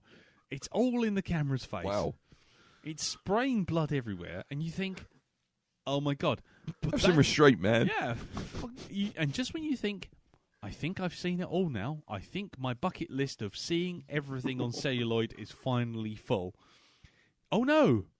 Oh no! Because what you're missing is that the offending penoid rubbery dildo-y cock thing basically drops off into the urinal to reveal a humongous hairy wolf cock. It sort of explodes out of it. Yeah. It's like when you cook a sausage and, when sometimes it's split. It's just like that, but like furry. Yeah, taste the different sausages. Yeah. Can we spend a little time? Right. First off, the sound quality on this. When he goes from normal urine to blood red urine, and the sound is like a white noise, high-pitched squealing type thing. Yeah. Which it's reminiscent of 127 Hours, I thought. Points in that. Do you remember that bit in 127 Hours? Yeah. Yeah, I know that. It reminded me of that, but I thought it was really cleverly done with the sound and all that. But then let's spend a moment thinking about the person who had to cast that penis. I think it was someone jobbing it from Watchmen. Had to cast the penis. What? Well, they had there's to a make a fucking mould bunch of of. No, I didn't. Someone had to make that. I didn't actually think he meant cast. I meant as in cast, as in give it the role. There's like a whole bunch of dicks waiting in the waiting room out there, coming in to audition for it. You know, I thought that's a scandal waiting to happen. I just thought they would. Yeah, exactly. Kevin Spacey was in that urine bowl, photographing upwards. No, hey, too soon. No, but no, I thought cast. I thought he was doing. You know, there's a sandstorm blowing in my hand. Sorry. Anyways, don't mind me. Just having my '90s throwback. Yeah, I mean the sound didn't make it as much as watching a humongous sort of foot-long hairy wolfcock literally slap the lens. Yeah. Are you glad it wasn't in 3D? I was glad it wasn't in fucking smell-o-vision. Is more my point. I'm getting Cheetos. Yeah, I'm getting a whiff. I'm getting a whiff of I'm getting a whiff of off meat and slightly sour, slightly brackish. Yeah, I'm getting asparagus. Can I also ask, what is the deal with 10 o'clock in this? I don't know. I figured it was some kind of wolf thing, but Jim? What was what, sorry? What's the deal with everything happening around 10 o'clock? I'm assuming that was when the moon rose. Yeah, that's what I thought. Yeah, but I was going to say, is it just 10? Is it has to be 10 o'clock? Because I mean, or is it? I didn't know that moon had a specific rising time of 10 o'clock, or was it just? I don't know. I think they put it in there for plot reasons. Okay. Yeah. I think that's what they did. Because if it wasn't there, you wouldn't know when he would change. No, that's right. Yeah. Yeah. See, he's time cop as well as I told you have to watch it really carefully because these are really important points. Bobber-cop. Bobber-cop. Yeah. Copper job. Bobber job cop. Bobber job cop. Yeah. Copper soup. Copper soup cop. So then we get the rest of the transformation sequence, which frankly a lot of that just passed me by because I was still sitting there with this kind of like look on my face while I was. Yeah, it's pretty good. I think it's a really good transformation sequence. Yeah. I mean, I can't imagine Jenny Agutter showing up halfway through, and. Yeah. Well, I can, but I won't. Yeah. Keep it to yourself. This is recorded. It's as admissible as evidence. Yeah. Yeah, I mean, I mean, I would have admired it more if I wasn't just sitting there with a look like I just stepped on a Lego brick after the wolfcock bit. It's subtle. Yeah. I like the idea. Makes an impression. It certainly does. It does leave an impression. It would leave an impression, wouldn't it? Yeah, it would. I've been waking up screaming ever since. I like the idea of the transformation, though. I like the way that it portrayed there, with him actually splitting out and de-skinning himself. That's real nice touch. I think Jim probably say more, but I think that's how werewolves were always said to change. They just sort of the skin came off. Listen to me, the skin comes off, and underneath is the werewolf. But I think that's historical. That's not historical. You know what I mean? Well, okay, it goes back to the Roman term for a lycanthrope is versipellis, or versipellis, right, which literally means turn skin. Ah, there you go. Things you learn, eh? Look at that. See?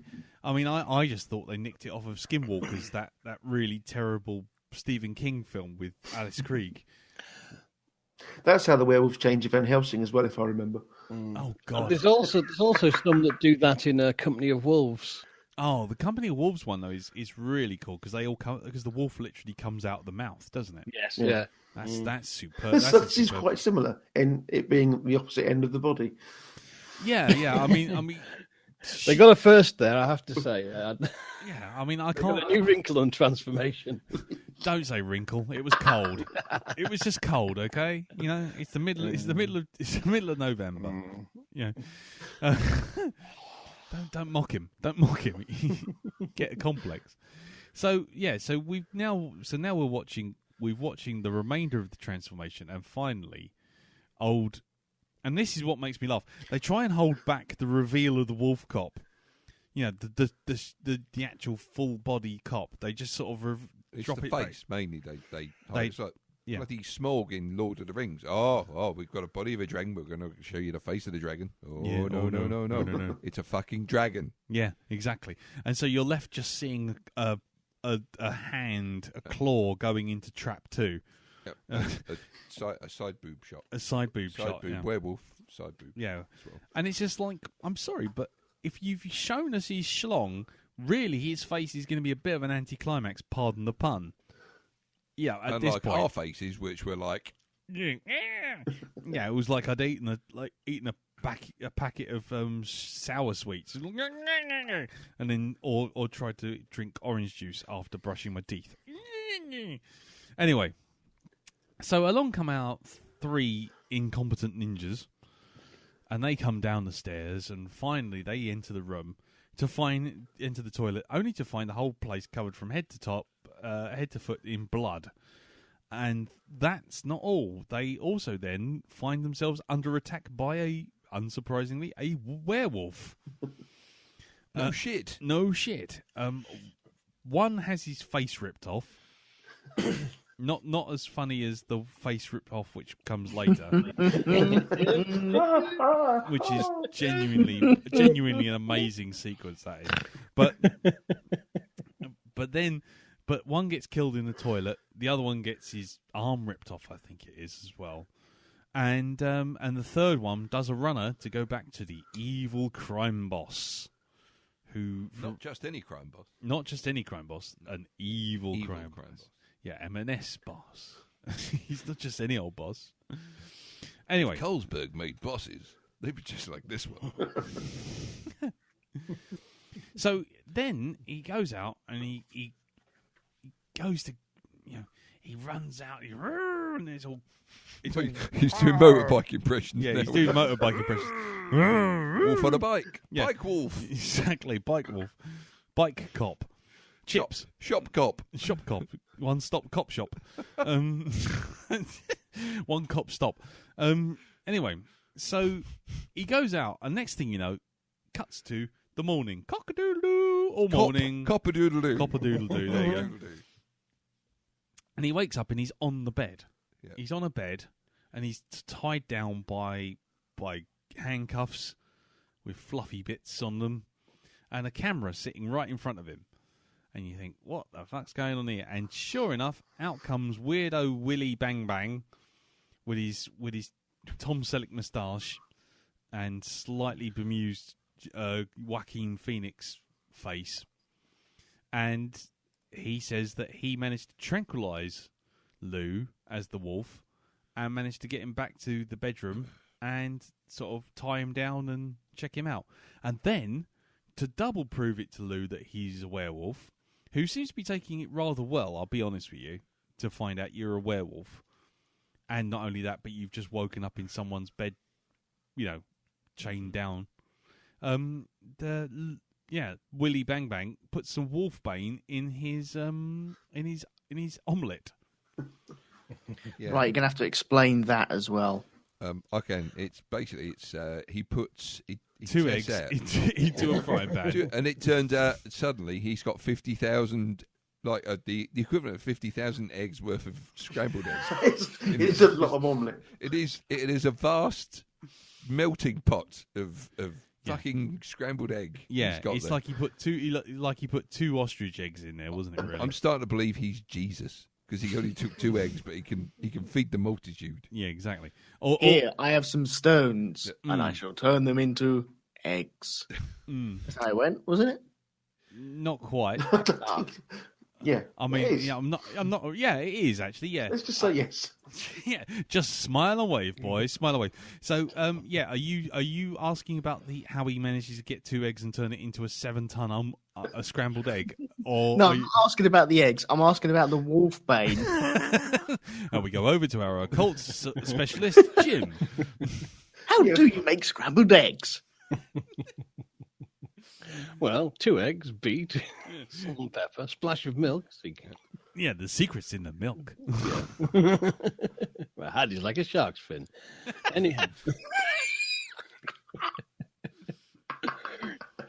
Well, actually, wolfsbane has a long and tangled history. It isn't actually that folkloric for werewolves. The ancient Greeks believed wolfbane, which is the plant aconite, was actually contained a poison, and it had been born from the drool of Cerberus, the three-headed dog that guarded Hades. Because aconite poisoning causes symptoms similar to rabies in humans, vertigo, impaired vision, and frothing at the mouth. And finally, you go into a coma and you can die. That sounds a bit so like it's a very toxic plant, wolfsbane. Now, it turns up in the original novel Dracula, where Van Helsing has sprigs of wolfsbane. As he says, that's a repellent for vampires, which it is in some places, in fairness. But then in 1941, in The Wolfman, starring Lon Chaney Jr., you get the famous rhyme that has the werewolf sort of lore for that movie encapsulated, that even a man who is pure in heart and says his prayers at night will become a wolf when the wolfsbane blooms and the autumn moon is bright. And it's after that people picked up on wolfbane and then assumed, even though it's not actually in the film The Wolfman, but they assumed that wolfsbane was, as Wolfcop's mate says, is like, wolfsbane is to werewolves what garlic is to vampires. Okay. Right. There you go. Where'd you pick this up? Asda?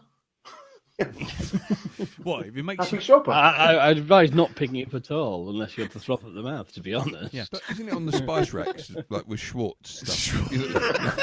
In amongst the sort of like, the rosemary and thyme and stuff. And wolfsbane. Yeah, wolfsbane, arsenic, and cyanide. It's just in the upper. It's on the top shelf. Though, you don't need the wolfsbane to foam at the mouth. I used to do that with a bag of refreshers. You just a whole lot in your mouth. I just look at the receipt for the shopping. Well, refreshers don't cause you to die in like 6 hours. Well, if you eat, Depends how many you have. I was going to say, if you eat a whole packet of them, you will. I used to go boss-eyed. But anyway, or maybe that's it. Maybe refreshers are my wolfsbane. I can hear colour. Yeah, I can hear colour and I can taste sound, and my mouth is foaming all around. Anyway, right. Speaking numbers. Yeah, Capital 2. Capital 2. Fucking capital 2. Twat hammock. Anyway, right. Okay, so a lowercase 5. Yeah, what a lowercase 5. Fucking hell. Right, anyway, so we go. So while this is all going on, we cut back to random evil boss number 175, who we only know is a random evil boss because he squints a lot and has a tear tattooed on his eye. It's always a bad sign. It's always a bad sign. Do you know who he reminded me of? Go on. I think it was in the 3rd series in the League of Gentlemen. They had a local debt collector played by Reece Shearsmith. Oh God, yes. Who wore sharp suits and was sort of scuzzy and a little bit badly tattooed. Yeah, and was, "You fucking cunt, go out and get that fucking money, you fat fuck." And had the really fat and crap bully boy going out for debt collector. Oh yes, I'll go get it now. I'll be off now. Yeah. Yeah, I must admit, he had demeanour and acting ability of a school bully from Grange Hill, to be honest. But he was, you could tell he was Gripper. bad. Yeah, Gripper. He was Gripper. He was definitely Gripper, fallen on hard times. But yeah. So the guy who escaped is talking to Gripper, and basically says, "Oh, we just said no." Yeah, he just went no. No, he just said no. Yeah, yeah, exactly. Just said no. Yeah. Or Trisha hit the bottom of the swimming pool. Trisha Jenkins, dump. Got the sound of Danny Kendall falling from a roof. Just say no. Just say Zamo. It's the only character on TV that sounds like an action in fucking an Adam West Batman. Zamo. Yeah, do you know there's only people over the age of about 35 who are and in a certain part of England who are turning around going, "Oh, I know what he's on about right now." Yeah, see? Meta. Yeah, meta. That's it. We've found our core audience now. Everyone else is just going, what the fuck are they on? We're such hipsters. So they all go. So the escaped shit ninja turns up at Gripper's house and says, "We couldn't kidnap the cop because," and the guy goes, "because you were late and he turned into a wolf." And he's like, "Right, yeah. Well, we didn't keep an eye on the time." At which point, said boss pulls out a stiletto knife, stabs his mate in the eye, throws the eye against the wall and pales it on the wall and says, it says something like, and then just says something like, keep an eye out, you dumb fuck. And it's like, see, children, this is what happens when you run with scissors. Yeah, exactly. What I like about it, though, is he doesn't seem particularly in pain. He just seems like a bit annoyed the fact his eye is now missing. Yeah, exactly. There's no like screaming and blood spurting. It's like, no. God. I mean, I've shown more agony when I step on an upturned plug. It's like, or a Lego brick, yeah, especially one of those little number ones. Oh, it's the stickle bricks. That's what get you. Oh, the stickle bricks. Yeah, but if you get a whole mat of them, you're fine. Because they're like coconut matting. They're kind of uncomfortable, but not. And they've got a bit of give in them as well. Yeah, they got a bit of give. Yeah, but a number one Lego brick. It's like fucking evil, especially if you get the little flat ones as well. So they're all like little tiny. It's like that scene in Die Hard. Shoot the glass, going across Lego. But anyway, I digress. So this one-eyed guy is now going, ah!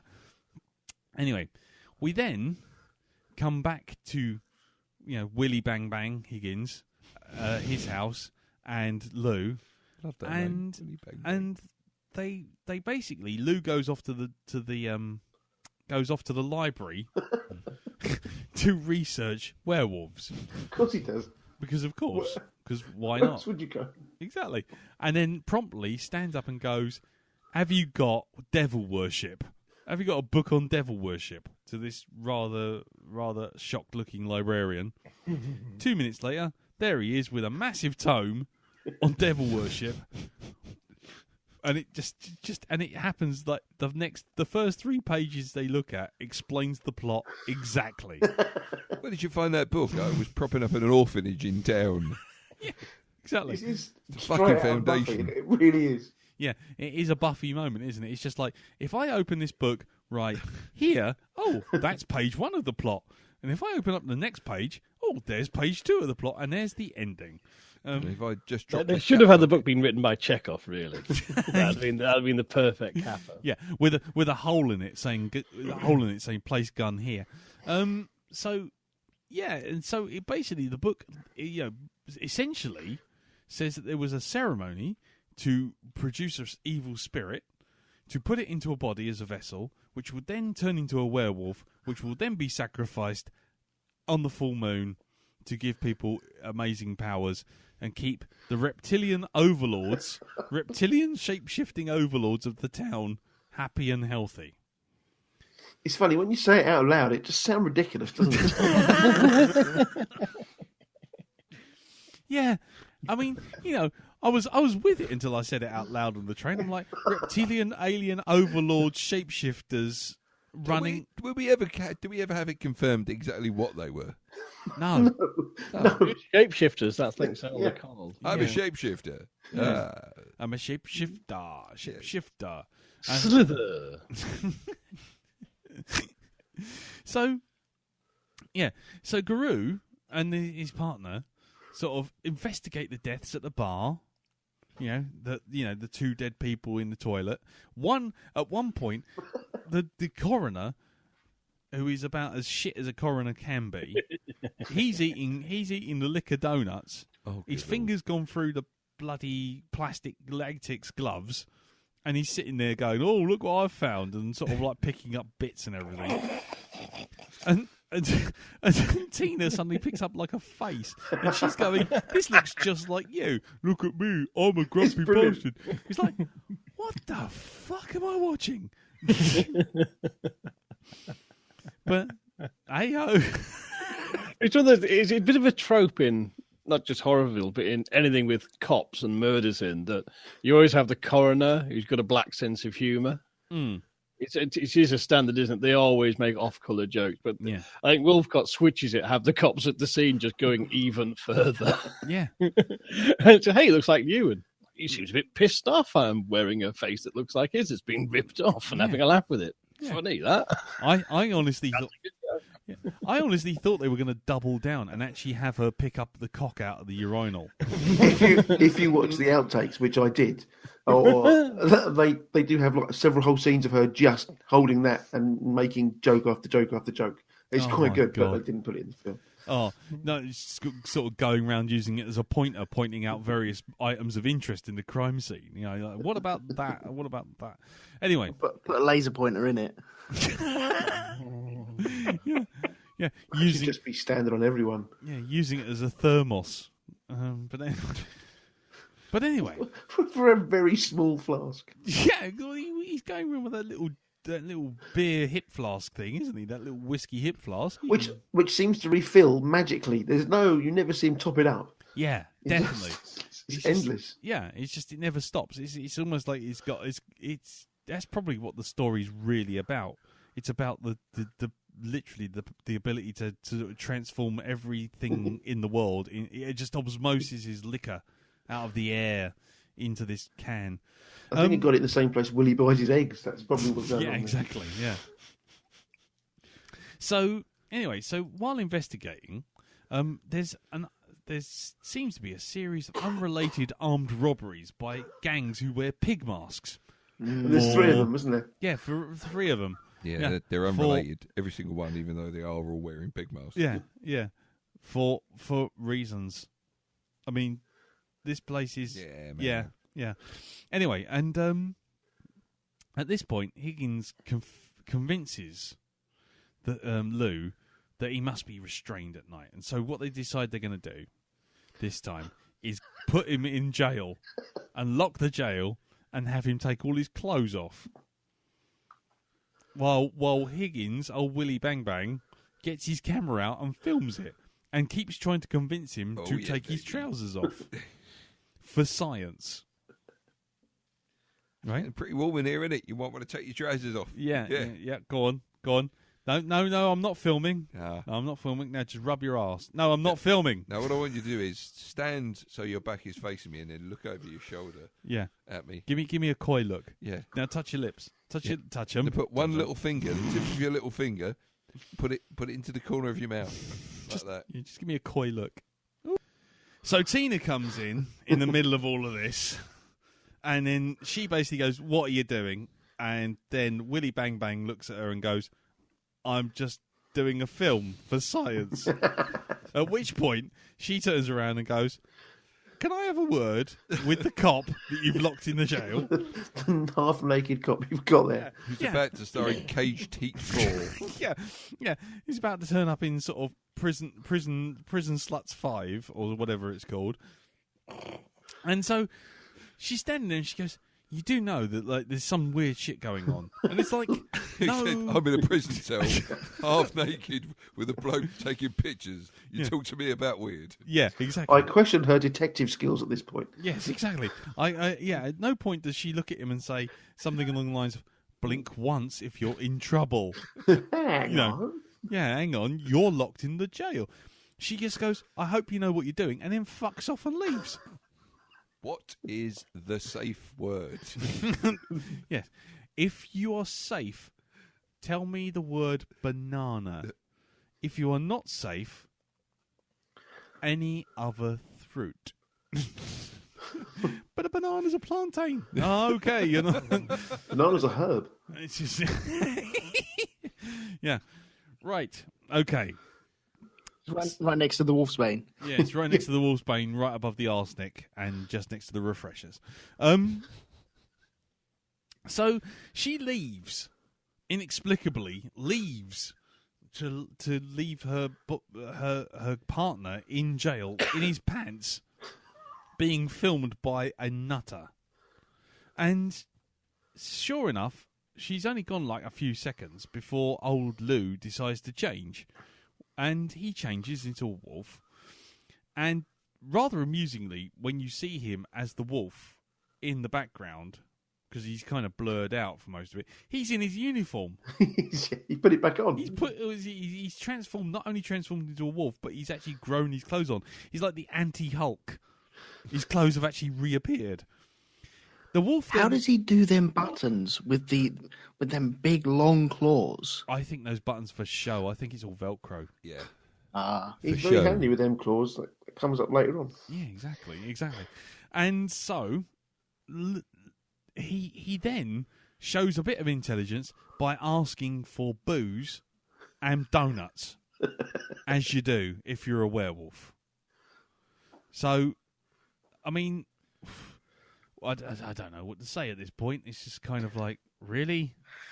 Well, can we talk about this transformation as well compared to the last one? Because I felt the first one was quite effective. They're not even trying. It does seem to be every time he changes, it gets less and less gory. Like, I think the last one, he just turns and you don't see any of the sort of like skin being ripped off. Yeah, it does go. I feel it might be they're doing that deliberately because I was like, well, we can't afford to keep doing it. Yeah, I can't keep affording to show the same piece of footage over and over at different speeds and just colour the film. But well, I get that, but why have it tearing on his back like a? I don't know. It was like custard skin, wasn't it? It didn't even resemble skin at all. No, it did look like, have you ever done those homemade croissants where you open them out of a can and it's just no, of course we haven't. Of course we haven't. Who does that? You make your own. What's wrong with you? Oh no, when chicken in the can. No, it is. If you go like a local shop, they always have those like croissants in a Shopper. can. Yeah, Happy Shopper. It's like croissants in a can. Basically, it's just a little tin, and you pop it, and then basically this big roll of floury dough with some slices in it just sort of unrolls, and you just roll them up and you stick them in the oven, and they look vaguely croissant-ish. That's what his back looked like when he transformed. It was just croissant in a can. Wet pastry. Anyway, so he does that transformation, asks for booze, asks for donuts, liquor donuts, of course. And then afterwards, after like the 15th game of Go Fish, apparently they've been playing for 3 hours. He decides to go on basically a copping spree. A crime-fighting spree. They take to the road. Well, first, what I like about it is that the phone rings, then he just casually opens the door of the prison he was supposed to be locked in. And then I love the bit where he's taking the phone call and then writing it down as well. That really made me laugh. Yeah. Just goes. Yeah, exactly. It's that kind of Mongol-like candy. It's just the writing it down makes me laugh. Yeah. I'll forget otherwise. I better write this down. Yeah. Wolfcop. Where's my pen? Where's my wolf pen? Wolfcop, the pen. Yeah. And so he goes, so they drive. Book him, Fido. Yeah. Yeah. Book him, Fido, Murder 1. Hawaii 5-0. That should be the new theme tune for that show. Yeah, exactly. Yeah. And they drive to this Hawaii 5-0. And I'm just going to milk that joke until it actually gets a laugh. And then they drive to this convenience store with the 3 pigmen are committing robbery. Wolfcop, the cop who can't be stopped, blows their house down. Yeah, he does. He basically kills the fuck out of them. And then rescues everyone in the convenience store, who don't seem particularly perturbed that an 8-foot werewolf in a cop's costume has wandered in. I mean, it's just an average day for them, I think. I think so. Yeah, they're being robbed by pigs and shot at by a wolf. So, enjoying that, T-Dal? Yep. Okay. Just thought I'd ask. It was a mighty slab. Yeah. Just had a bit of realism. Nom, nom, nom. Yeah. Throw a burp in there for good measure next time. Anyway, and after basically stopping the pigs, he decides he's going to go. They go on a further wolf cop vengeance thing, but not before he's managed to pull the door off his own car. This is the best bit. At which point, and this is the point where I nearly checked out the film, because I'm glad you said that, because I was pretty much on the same vein. Yeah, this was the moment. It's suddenly into Styles auto shop, and then suddenly we get an A-Team montage. Brilliant. Of the Wolf basically retrofitting the car. I've not seen Pimp My Ride for a very long time, but I'm pretty sure Exhibit would be like, you wanted Wolf on your cop, so I put a Wolfcop on your cop in your Wolfcop in your Wolfcop and then car. Took a shit in your glove box. I love the way that they try and say, yeah, okay, we're pimping a car, so what you need is a grinder making sparks. And that will make the engine sound deeper and burblier. And also it'll paint it as well. And that is the way to make your car very fast. Yeah. And no one's thought this through very well, because, hair is quite flammable. And now you've got a man as a wolf with a grinder and sparks, and health and safety would have a fucking shit. What I like about that, Alan, is the fact that there is a wolf man deciding halfway through the film to sort of sort his car out for no apparent reason other than it's a cool thing to do. And you're actually worried about the health and safety of the whole thing. There's shape-shifting lizard people in it.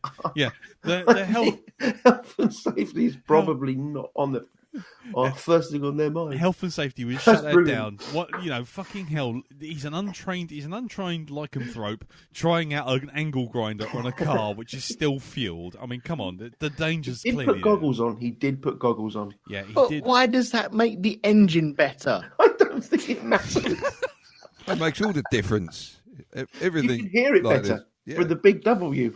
Yeah, through the superb amount of branding, Wolfcop branding. I mean, I'll tell you one thing. I mean, he puts pins on the back of it. He does, and there's this weird W symbol that he manages to replicate perfectly. It's almost as if he's made a stencil of it in a hole in the bonnet, and on the back window, and on the side doors, and even on the hubcaps. And it lights up.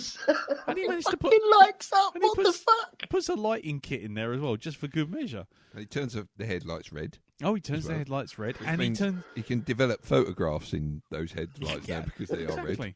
And then he just for reasons which make absolutely zero sense, because I mean we've gone past. We've seen wolf balls. We've seen other wolf side. schlong. On the other side of reality. We're not in Texas or Kansas anymore. We've gone through the reality barrier and we're out the other side of the barrier. Truly, did they say in the Monster Squad, Wolfman got nards? Yes, Wolfman got nards. Wolfman also got car making skills. I mean, he decides to turn the police lamps, the blues and twos, 90 degrees. Yeah. What is he, a cab or an ice cream truck? What the fuck? He's trying to make it look cool. Why am I defending it? I don't know. I don't know. You brought it up. I just think it feels appropriate to a film made in that time to me. I know it's stupid, but it just kind of feels. A lot of 80s films did have these random bits where they always sorted out a fancy car. I think that happened in Teen Wolf, so I don't know. But to me, it just feels like the right thing to do. I know it's stupid, it doesn't help the plot in any way, but it just makes me laugh. It's got to have a montage. Yeah, it's got to have a montage. It's stupid, which... To show the passage of time. I mean, forget the fact that we've clearly started this wolf transformation at 10 o'clock. Then he's been drinking and eating donuts for an hour. Then it cuts to Willie Bang Bang going, we've been playing Go Fish for 3 hours and you still haven't got the rules. So now that means we're about 3 o'clock, 4 o'clock in the morning. And then he decides to remodel a car, which can't happen quickly, let's be honest. I mean, the sun's come up by the time he's fucking by the time he's finished playing cards. He won't need the lights on, will he? Exactly. So the convenience store, the packed convenience store is basically populated by people at like 4 in the morning. And then by the time he's remodeled the car, it's 5. Let's give him the benefit of the doubt that he can do it quickly because he's a magical beast. He is a magical beast. Yeah. Magical powers. Yeah. So by the time he ends up randomly stumbling across a drugs den in a shed, it's like, what? It's the unspoken of meth lab that wasn't there before. Yeah. Well, it's one of those knocked together quick sheds.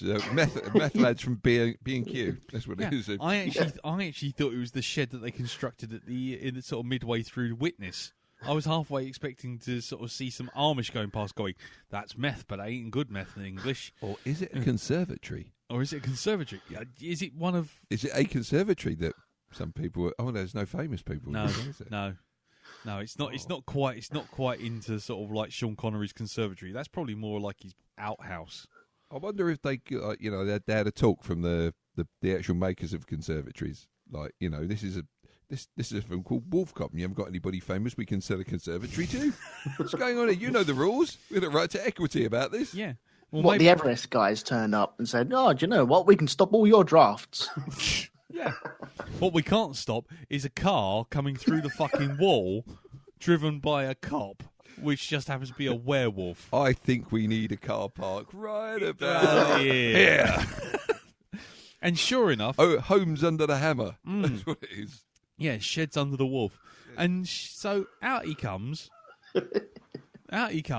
Runs a car through the side of randomly through the side of a shed, which just happens to be a meth lab, and then he kills everyone inside with the most creative death being pulling the face off a man. I love that. And it is literally, it's like a guest appearance by Skeletor. But he turns up. I enjoy the way the face lands on the car windscreen as well, and just goes back and forth across with the windscreen wiper. But the bloke with no face is just now a skull, and he's still walking around going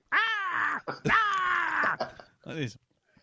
And then it's when he turns up again out the blue. It's brilliant, yeah. Just randomly turns up next to Willie Bang Bang, who's riding shotgun. And it's just like, I was just looking at him going, what the fuck am I watching? Seriously. Those 20 minutes, I just was like, okay, I think I'm out. But no, just when you think the film couldn't go any further, when it couldn't get any stranger or more bizarre. Oh no, monsieur, you are mistaken. That's my French accent, and it is a little overdone. There is a spin-off series coming from this. Go on. It's Bang Bang and Skullface, the detective duo. They go and solve crimes together. Skullface just screams the whole time. Well, this is what happens, right? You've got Bang Bang that goes around, does all of their work. So what do you think about this predicament, Skullface? It's not even that. You don't see Skullface up until Bang Bang needs to question someone to get some information out of him. What he does is just appears and goes, He takes it to the person, he sits him in a chair, and in front of them he's like this, what looks like this figure with a cloth over it. And what he does is, as Bang Bang's going out the door to leave him in there for half an hour, he just pulls the sheet off, and then the screaming starts. And then give it half an hour of that, and that's it. He can get anything he likes out of the suspect. Yeah. Oh God! He goes back in, puts the sheet back on, he shuts up. Essentially, he's like the world's goriest budgie. Let's hope his name's Joey. Oh dear. Oh. So, yeah. So, as Will on the Facebook says, he says, the film goes over the top, and it manages to keep upping the ante every time you think you got the measure of it. From that transformation scene, pimping the car, and then we get to the scene. Basically, we go back. We go back to the police station, and there, waiting for him, inexplicably, is Jessica. In her little Red Riding Hooker outfit. Another wolf reference. Yes, exactly. The little Red Riding Hooker thing. She even has a basket of goodies. Yeah, exactly. And the thing is, this is kind of weird. What follows is very weird, but what what is weird is, in context to what's coming next down the line with the reveal of Jessica and Willy Bang Bang, what happens next is really weird. It just adds an extra level of what? Because then Jessica is seemingly unbothered by the fact that an 8-foot wolf has just walked in. He's dressed up in some Little Red Riding Hooker dress and then proceeds to basically tell Willy Bang Bang to get the fuck out. He walks off with a grump, with a right ump. And because he is Camel Man. Because he is Camel Man. Camel Cop. Camel Cop. No, Willy Bang Bang starting as Camel Cop. And off. And then basically, Jessica unzips Wolfcop to get at the, shall we say, the wolf nards. Wolf plums. And then what begins is 20-minute excruciating, I mean, just the most excruciating sex scene I have ever seen committed to film ever. Ah, you're neutered. Damn. No. The one in the room's worse. Well, the one in the room's worse, but it's shorter. Let's be honest. Let's not. They do it 4 times though in the room, don't they? Oh yeah. Well, I suppose. Yeah. But in fairness, it's kind of like, he's rubbing up against a navel. There's really. Yeah. See, Wizzo's in there somewhere. He's obviously given them some tips on how to do sex. In the wrong place, unfortunately. Yeah, I was gonna say. If you want this to be a success, right? You want it to be a cult success. You need to fuck a navel. Yeah. Okay. Get fucking that navel. Unfortunately, Wolfcop is a bit more. He knows what he's doing in that respect. We know he knows what he's doing because by fucking jingo do we see it for a good 10 minutes while the most cheesiest of cheesy music I've ever had the misfortune of listening to goes playing on. I mean, it is literally like and I don't want the world to see me.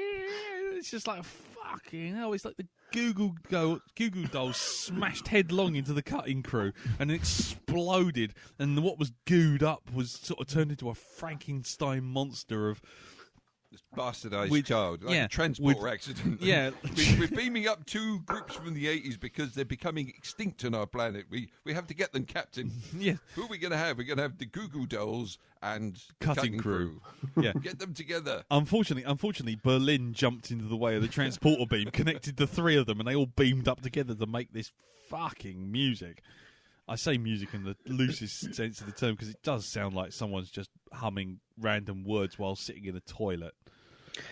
This scene went on a lot longer than what I expected it to. I was watching it, and you get the feeling that, okay, they're not going to show boob. I thought, brilliant, okay, I can deal with that. They will. And then all of a sudden, the boobs came out. Yes. And then the big meat cleaver hands started slowly caressing the boobs. They do that shot twice as well. It's funny. Yeah, and you think, oh, okay. At what point did they explain this to people that this is what you're going to be doing? Yeah, I was going to say in the rehearsal, I'd like to offer you the part now. How do you feel about being molested by a man in a plastic wolf suit? Oh yes, yeah. I've done at least 3 of these. I've done Wolfie Bang Bang, Wolf Girls in Heat. And Wolf has come to fix my fridge. Yep. Wolf Plumber. Christopher Plumber. K9, Wolf Goes in K9 Heat Season 2. Oh God. So then a sex scene that goes on so long. Now, no joking. I'm sitting there on the train, and this scene kicks in. I'm on my phone, and I can't shrink the window. Because I've got this player.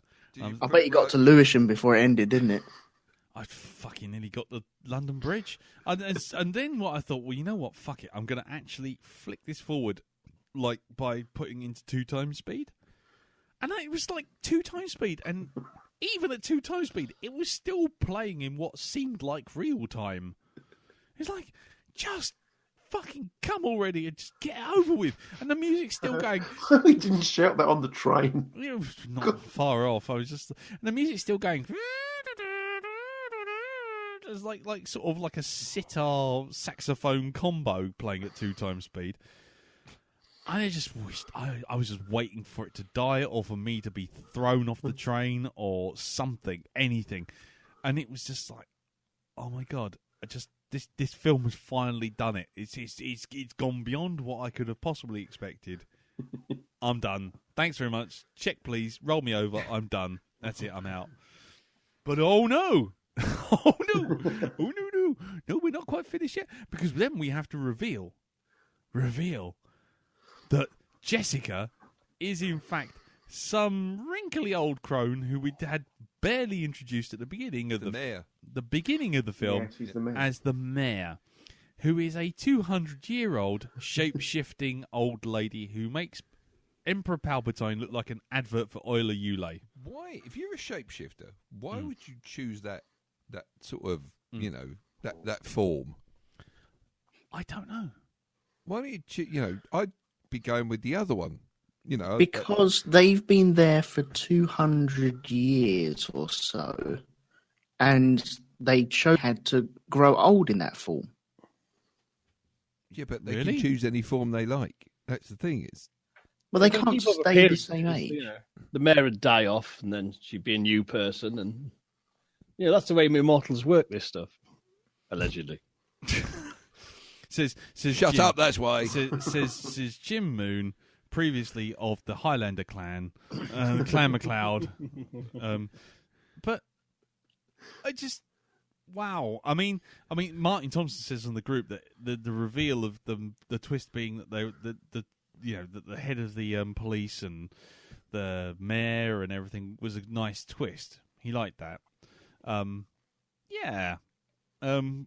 I'm not so sure I did, because it suddenly made it like, well, actually the entire, because what happens is it reveals that Jessica, the barmaid, is also wrinkly mayor, and it also reveals that evil Gripper, the bad guy, with Zammo, his henchman, Zammo the henchman, is actually the head of police, the chief of police. Yeah, and then it turns out that some random bloke called Tucker Jenkins, is Willy Bang Bang, and Willy Bang Bang. I think I was confused by that, but I think the random bloke is the coroner. I think it was the dodgy CGI. I just couldn't see who it was. Yeah. It was the coroner, wasn't it? Yeah, I think it was. Which means that in a film with 20 parts, at least 11 of them are 3 characters. Because, like, wow. It's like, is there nobody in this town? Who are And then these shapeshifters reveal that basically they want the blood of Wolfcop. They want the blood of Wolfcop so that for reasons that make zero sense and aren't They explained. don't actually reveal, do they, what they want the blood for? No. Well, I think it's something to do. Now, listen, I've thought about this. It's because they're shapeshifters, and a werewolf shape shifts from a man to a wolf. So maybe taking his blood is helping them. Where's my tinfoil? Is helping them. Baker foil, anyone? That's the only thing I could think. I thought it didn't say that in the book, though. It's kind of the shapeshifters need the blood of a werewolf to rejuvenate their powers every 30 years. Oh, I didn't get that bit. I didn't get that bit at all. Yeah, that's right. That's right, Jim. That's what I thought. Yeah. Okay. That's what I thought. Yeah. Okay. So just to be clear here, there's the big plate in the book showing the shapeshifters sacrificing the werewolf to get the blood to renew their powers. Okay. This seems As I said, you've really got to pay attention. Well, obviously. Did you get that, Ellen? It's a complicated film, man. Yeah, because it was in the book. Wow. Okay. It's not all about just manufacturing cool cars, this film. Well, thank Christ, because otherwise that would be 80s sex scenes. And skull faces. That's gonna be a new thing. He's still going now. He's walking down the street, going into McDonald's with a voucher for a chicken McSandwich. What would you like? Just handing He just it pops over. up in the drive-through window to take your order. Now, this week on Question Time, we've got a question for Boris Johnson from Fred Scroggins of West Town. Yes, what's your question? We now cut to our outside reporter. Yeah, exactly. Woodhaven on the spot. Woodhaven reporter Fred Scroggins. Skullface has made a lovely sponge cake. Yeah, now it's lovely. How did you manage to retain that without getting a soggy bottom?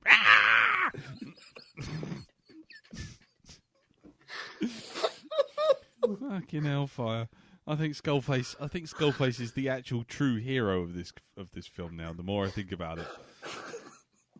Anyway, so the shapeshifters, they reveal that they want to rule the town and keep themselves going, because that's what they've done for years, and it turns out that they're protecting the town.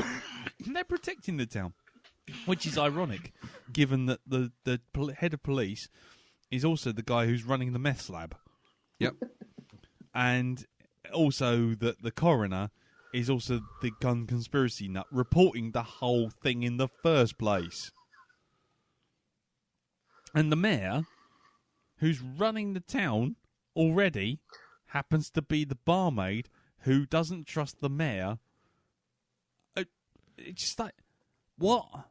Confused? You will You're be. saying it like it doesn't make any sense. Yeah, it's almost like it didn't make any sense as soon as you think about it. It's bizarre, isn't it? So they reveal that in a town of like 10, they are all of them, these 3 people, but they love running the town. They love the power of running a town. It's like, there's nobody in it. You're everyone in it. All 3 of you are every other person in this town that we've ever seen, apart from Tina. It's just it is. They want to rule a town where they are the only 3 people in it. That's like me saying, I want to be a ruler of this tent. Brilliant. You are. Fantastic. Oh, they could have a mosh pit of 3. Yeah. They could be at an OMD concert right now, knocking one out. They wanted to rule the town, and yet they didn't decide to put all 3 of them into the police force, where they wouldn't have got caught. Or perhaps be all 3 of them being different running mates for the mayor. Uh-huh. Yeah. Or even looking after the town. Not only being the police chief, but also being the biggest criminal in the town. I wonder if they sort the bins out as well. Probably. The bin roster, because I think that's important. No, I think it's like, morning, Jim. You done the bins? He's there next day. He's there just wandering about. The milkman. Milkman, yeah. Morning, ding dong. Oh, he's in his milk float and all you hear is He also runs the ice cream van. he's the baker. He's everybody else in town. Yeah, exactly. He's got a shop that sells suits down there. He measures people up. Yeah. Going to the butcher's, £1/2 of bacon, please. He also does car insurance. He does star turns as fucking Skeletor. He's an estate agent as well. Hi kids, look, we've got you a party. It's Skeletor. Anyway, he's a motivational speaker of the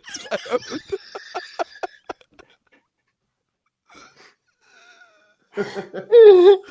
Any questions? Does the news on the radio. He does book at bedtime on the radio. Read stories at the Thought nursery. for the day. and now the shipping forecast for Woodborough. Here's our guest presenter, Skullface Muldoon. And now it's time for your ASMR video with Skullface Muldoon. He works in the library. Can I check this book out, please? He does home visits and massages for the elderly. Anyway.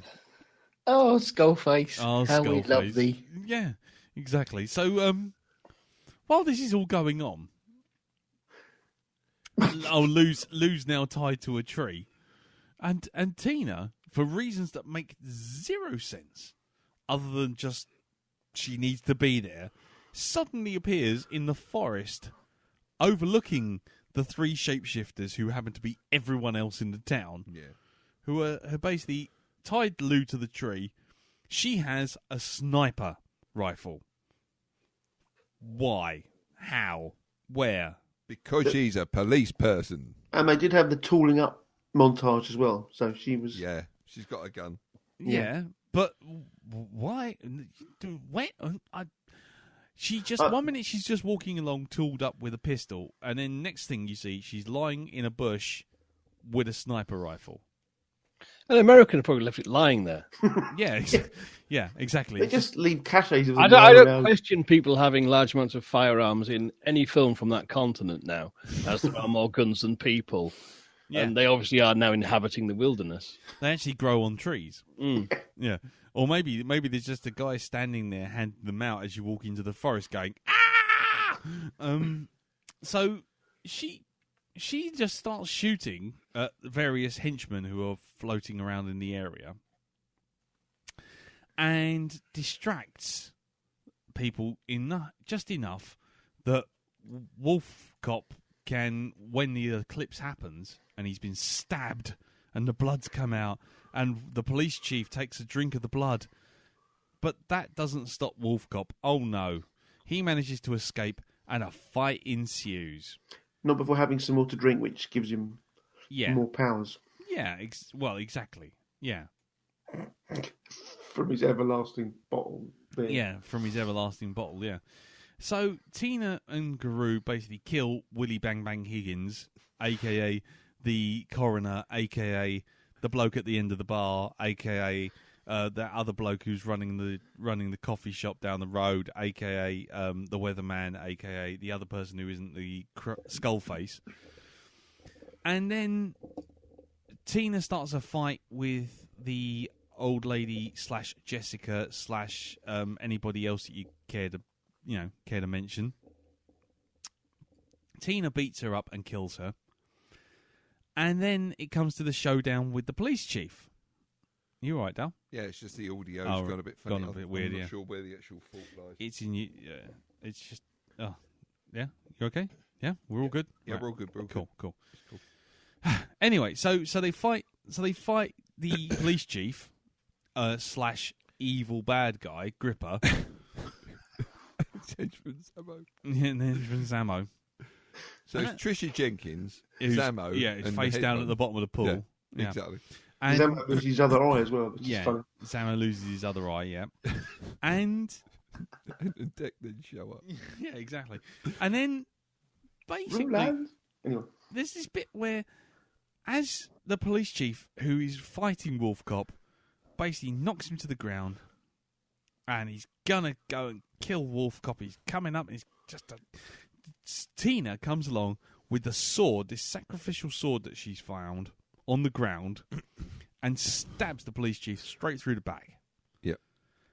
To which he just turns around and goes, "You've made a terrible mistake," and sort of walks towards her and tries to basically do a Tom Hardy from Star Trek Nemesis, which is essentially pull himself up the blade and try to stab her in the process. Yep. Because this is to show that the shape changer with the wolf blood is a lot more powerful. Yeah, apparently so. Apparently so. And you think, right, okay, well, there you go. Except what happens is the wolf cop just stands up, looks at him, pulls a pistol, shoots him in the head. The end. Sorted. Job's a good one. Easy. It's like, hang on. So you can run him through with a sword. That's like athlete's foot to him. Yeah, cocktail stick. Fuck it. You know, who doesn't get stabbed right through the spine with a sword these days? But shoot him in the head, suddenly he goes boss-eyed and falls over, and that's the end of it. Only to reveal a absolutely terrible frog mask. It's probably the best thing I can describe it as. It was Kermit all along. It was Kermit all along. That green felty bastard. Yes. Yes. It's Paul McCartney and his minions. Yes. Bomb. Bomb. Bomb. Hey-ya. Anyway. Ah!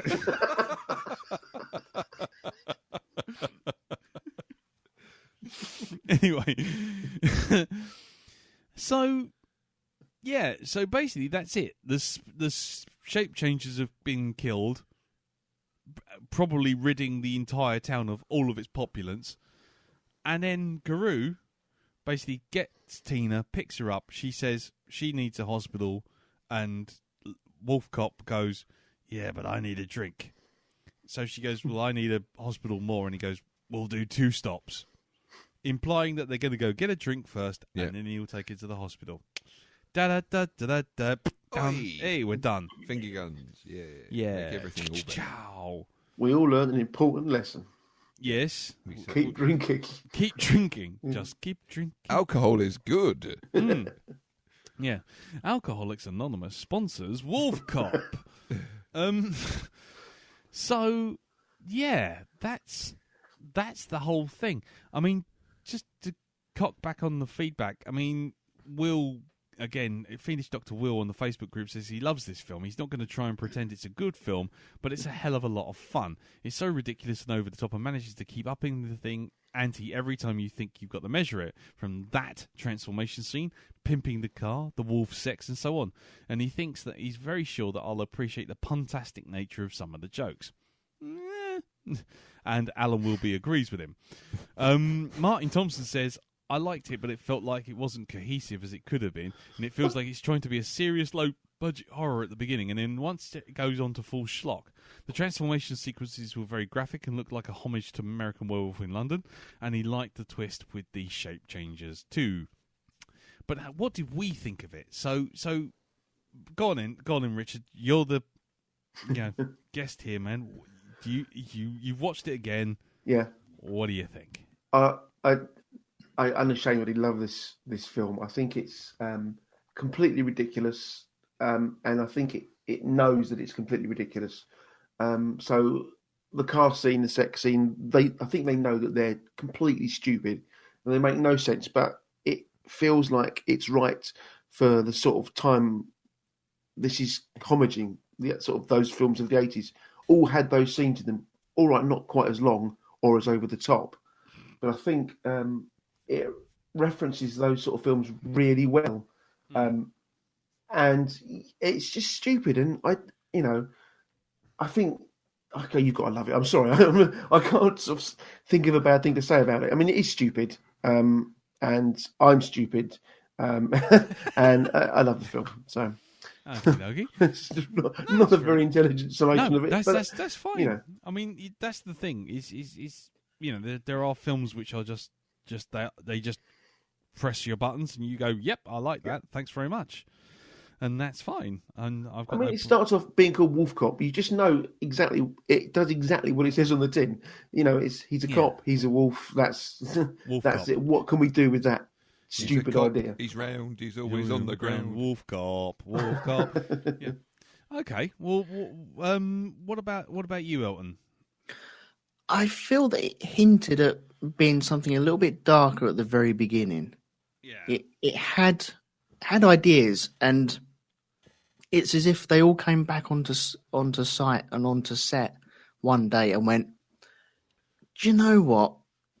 This ain't going to work. It's not going to go the way. We haven't got the budget that we want to do to make it a serious or a horror. And so, fuck it. Let's just have fun with it." And I feel the fun came through. But once they got the momentum going, there are nice bits that they could have laid in there early on. Like the 3 little pigs. I didn't really grasp that until I'd seen the lady with the little Red Riding Hood, and then I went back and okay, right, yeah, get that right. That's the 3 little pigs, and it's stuff like that could have worked really, really well in a really serious film, but it just it gets silly and then goes stupid and then goes funny, and it just ramps and ramps and ramps and ramps. You know, there's a part that we didn't even mention because you had all the graffiti kids earlier on. Oh God! Later on, he pisses on them, and you're like, oh, "Okay, fine. That's one way to solve things, isn't it?" Because they're marking the area and he's marking his area. Yeah. Oh, I forgot about that bit. But yeah, I like it for what it is. It is it's a film that you need to see to then appreciate the second time round, to know where you stand with it. And the first 15, 20 minutes, you don't quite know where you stand with it. Once you know, then you're good. Yeah. But it's establishing that foothold first, that it doesn't, it could have done, it doesn't do it as well as it could have done. Okay, fair enough. But yeah, it was fun. Cool. And what about you, Jim? I've actually just got some late breaking feedback. Oh, okay. I did mention on the Twitters and other social media that we were talking about this film tonight. Oh, God. Yeah. Sorry. And Mr. Andrew Neal popped up on Twitter to say, "Love this film. That transformation starting point. You don't see that every day." No, that is very true. Yeah. And hang on, Oh God! on my Facebook, Dr. Scum Fred Nublo said this was a silly yet wildly entertaining movie, and Neil Shepard said that film is amazing. Okie dokie. Yes. Now, I'd seen this before. I mean, I heard it on the recommendation of the Hammered Horror podcast, and I watched it a good few inches into a bottle of wine one Saturday night a while ago, and it really clicked for me because I grew up watching these kind of stupid schlocky horrors you'd never heard of, but you rented out at the video shop because all the good films had been rented out. Yeah, and this was like a throwback back to them. But what I liked about it is it was going for that kind of homaging of schlock, but it didn't go like the Asylum, the Siffy channel route of kind of, we're homaging schlock, so therefore we can just be really shit and half-arsed. And actually, the movie is actually sort of technically like, the cinematography is pretty good, the effects are pretty good. There's a certain amount of quality to it, and while no one is in this film is going to get an Oscar, it is far better than the League of, I am saying the lines you get in the likes of all Valerian. Those terrible Asylum knockoffs, And second time round, I didn't quite enjoy it as much, but I was sober, and it wasn't a Saturday night, and I think that's kind of this film's native habitat, and but I still thought it was for a low budget movie, it's still a lot of fun. It's one of those. It's kind of I want to see what else the director's done, because kind of he knows what he's doing, and Wolfcop is flawed. It isn't perfect, and it could be funnier, but I'm not sure it could be any wilder. But but you know what I mean. It's kind of this is a good solid early movie from a director who may go on to great things, or he may vanish into the ether. You just don't know in the crazy world of low budget filmmaking. But certainly, I'll be checking out the sequel. I'm looking forward to the continuing adventures and what the hell could happen in that. Because even watching it this second time, it is kind of the plot twist is kind of nope. I didn't see shapeshifters coming. Yeah. Where did that come from? Yeah, we just threw shapeshifters in there because why the fuck not? Yeah. I admire a film that can just keep on going like that as well. And, a good fun movie, I think. Cool. And what about you, Mr. B? Well, this is the first time I've ever seen this film. Right. And I've got to say, I didn't actually think it was that bad. I know we've had a bit of a joke at his expense and that, but I think, it actually says that on the box that this is supposed to be a comedy. All right, I didn't find it intentionally funny.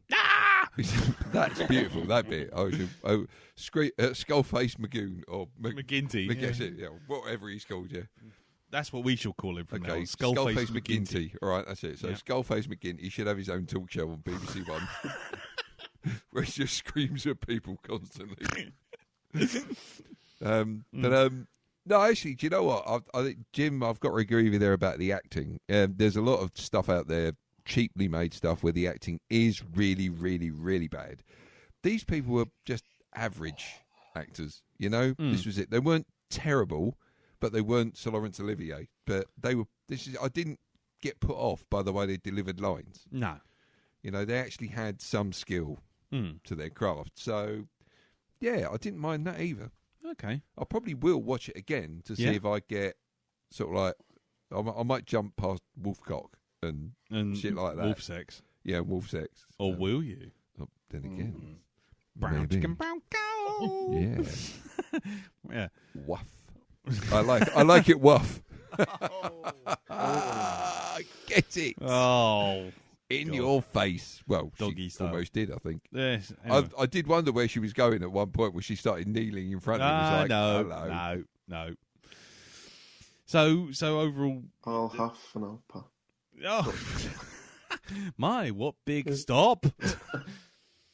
Anyway, for me, I mean, I kind of echo what's been said here. I mean,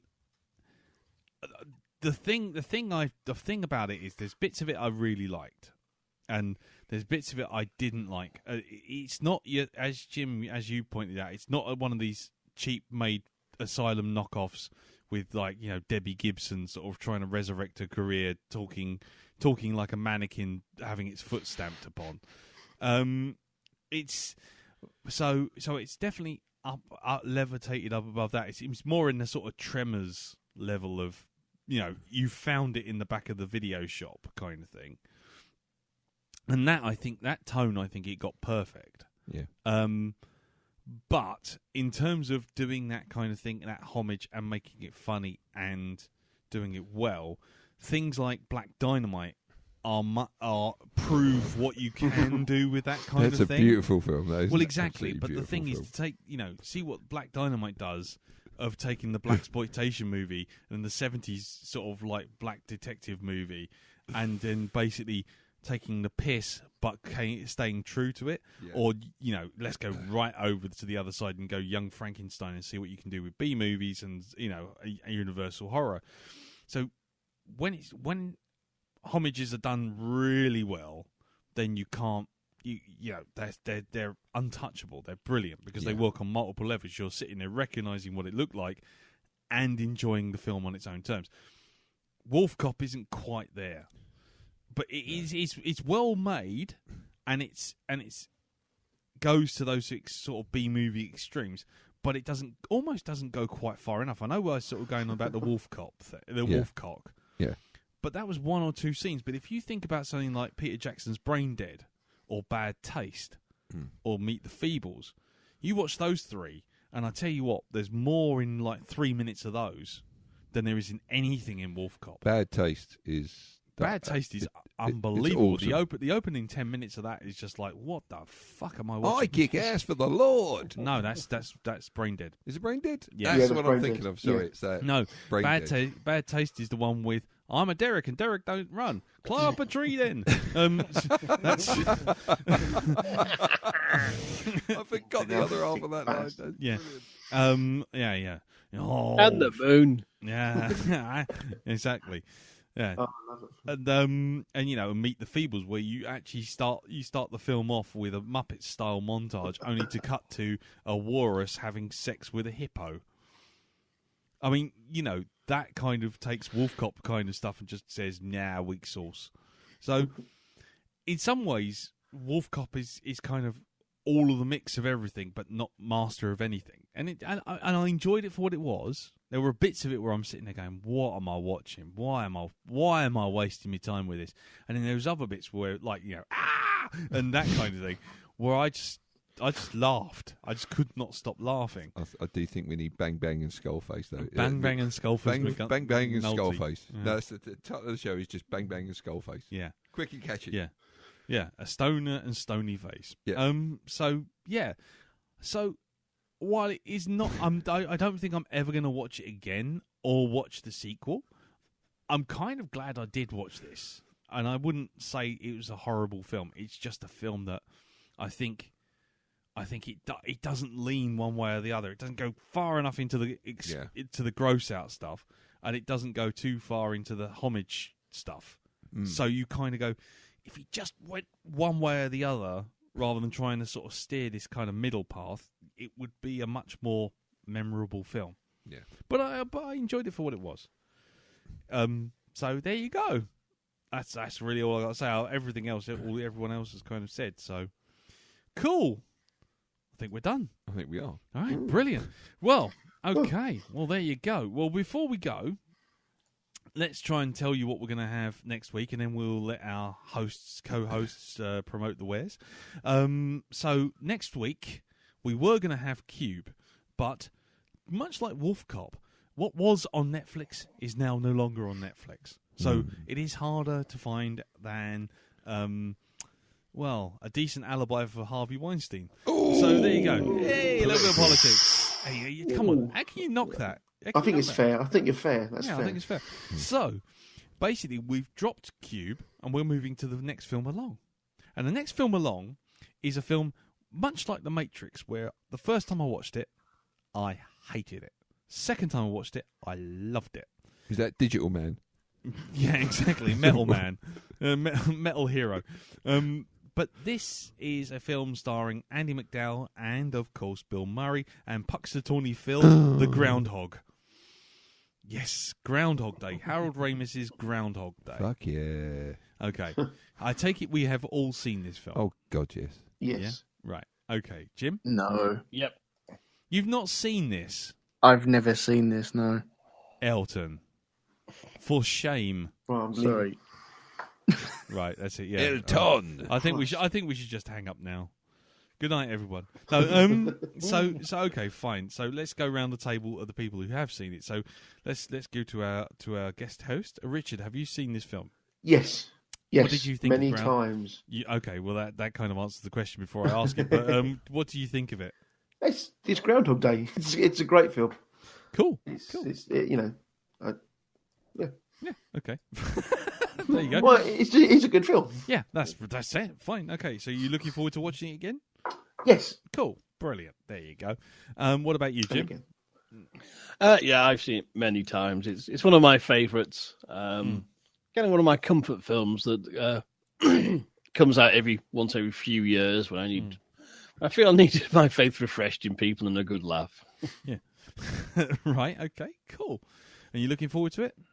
Very much so. I'm due my rewatch, so this is perfectly timed for me. Yeah, definitely. Right, and what about you, Dal? Oh God, yeah. Yeah, I love this film. Yeah, absolutely brilliant. It's just the whole build up to him. Sort of like doing what needs to be done. Yeah, and getting with the woman at the end. There, yes, because he's studied and done all these things, and it's just watching that process and that. I love that one day when he's just like, fuck it. If Elton hasn't seen it. Yeah? Yeah. So try not to spoil it, but yeah, cool. But that. Okay. Cool. Okay. And, like I said, for me, I hated it the first time I watched it. Really? I don't know why. I don't know. I just took right against it. And then I saw it again on telly a year later. Yeah. And it was just like, everyone's going, it's great. And I sat down and watched it again, and I was just like, this is actually quite good. I was obviously drunk. You obviously were. I was clearly in a bad mood and drunk. So I'm looking forward to watching this again, because I haven't seen it since. I've only seen it twice. The time I didn't like it, and the time I did. So this next try will be the sort of, this will swing the balance one way or the other. I've seen it multiple times, and I just love it. It's and really good.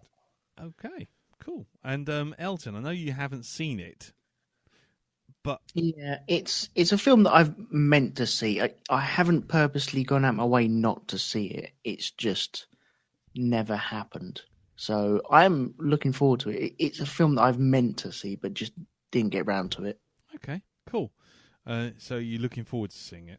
Yes, very much so. Cool, excellent. Okay, well, that's it. So next week will be Groundhog Day, and then the week after will be Groundhog Day, and the week after that will be Groundhog Day, and and that joke's not going to get old because we're going to do it again and again and again and again. And so we'll be doing that next week. Leave your thoughts and feedback that we will draw up on the Black Dog Facebook group, which is facebook.com/groups/the Black Dog Podcast, or leave it to me or Jim or Elton on Twitter. You can find me on @BlackDogPodcast. Jim, you can find at Hypnagoria. And Elton? Elton McManus, all one word. There you go. Darren? Yes? Are you on Twitter as well? I'm on Twitter. And yes. What's your Twitter handle, sir? @Sticklepunk. Okay. All one word. There you go. So we're all on Twitter now. This is unusual. So you can leave your feedback there in 280 characters And I'm now. on Grindr. Ooh, you're on Grindr. Fuck off. Swipe left. left. Lee's problem page, swipe right. Anyway, so let's do some cross promotional stuff now. So Elton, tell people about where they can find your other lovely stuff that you were telling us you've been recording. Okay, you can. Well, I am on the Shonky Lab, which has Mr. Lee Metcalf on it, and Andy Plastides this week and next week as well. Oh. Yeah, it's all wibbly wobbly now. Yes, it's all working lovely. We got a new system on the Shonky Lab, so yes. I think that's working at the moment. So It is. we shall see anyway. Yeah.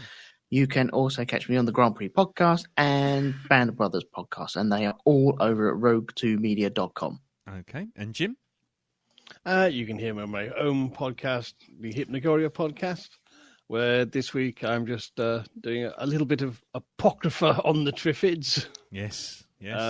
Talking about a sequel and some comic adaptations. Nice. Cool. And Richard? The best place probably to get me is on Instagram under good old Dick Tingley. Actually, I'm the same on Facebook and Twitter, so yes, that is where I am. Do check them out because your pictures are amazing.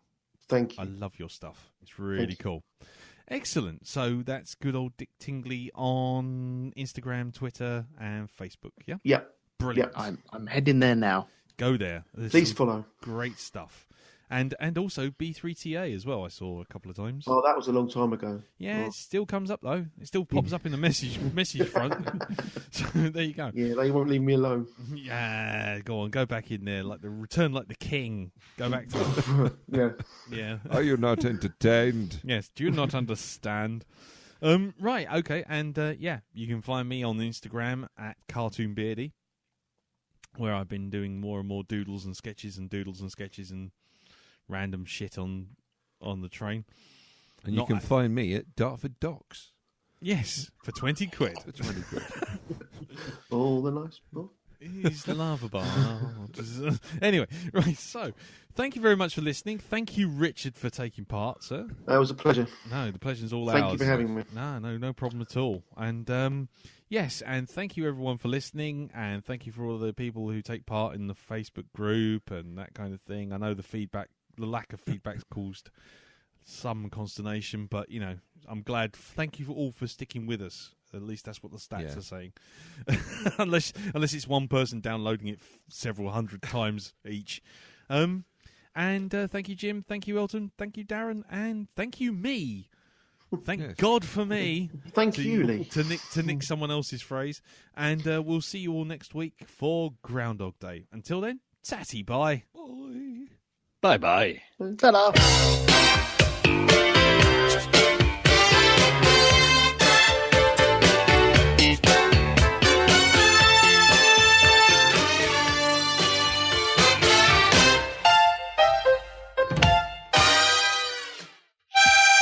Oh, bollocks to it.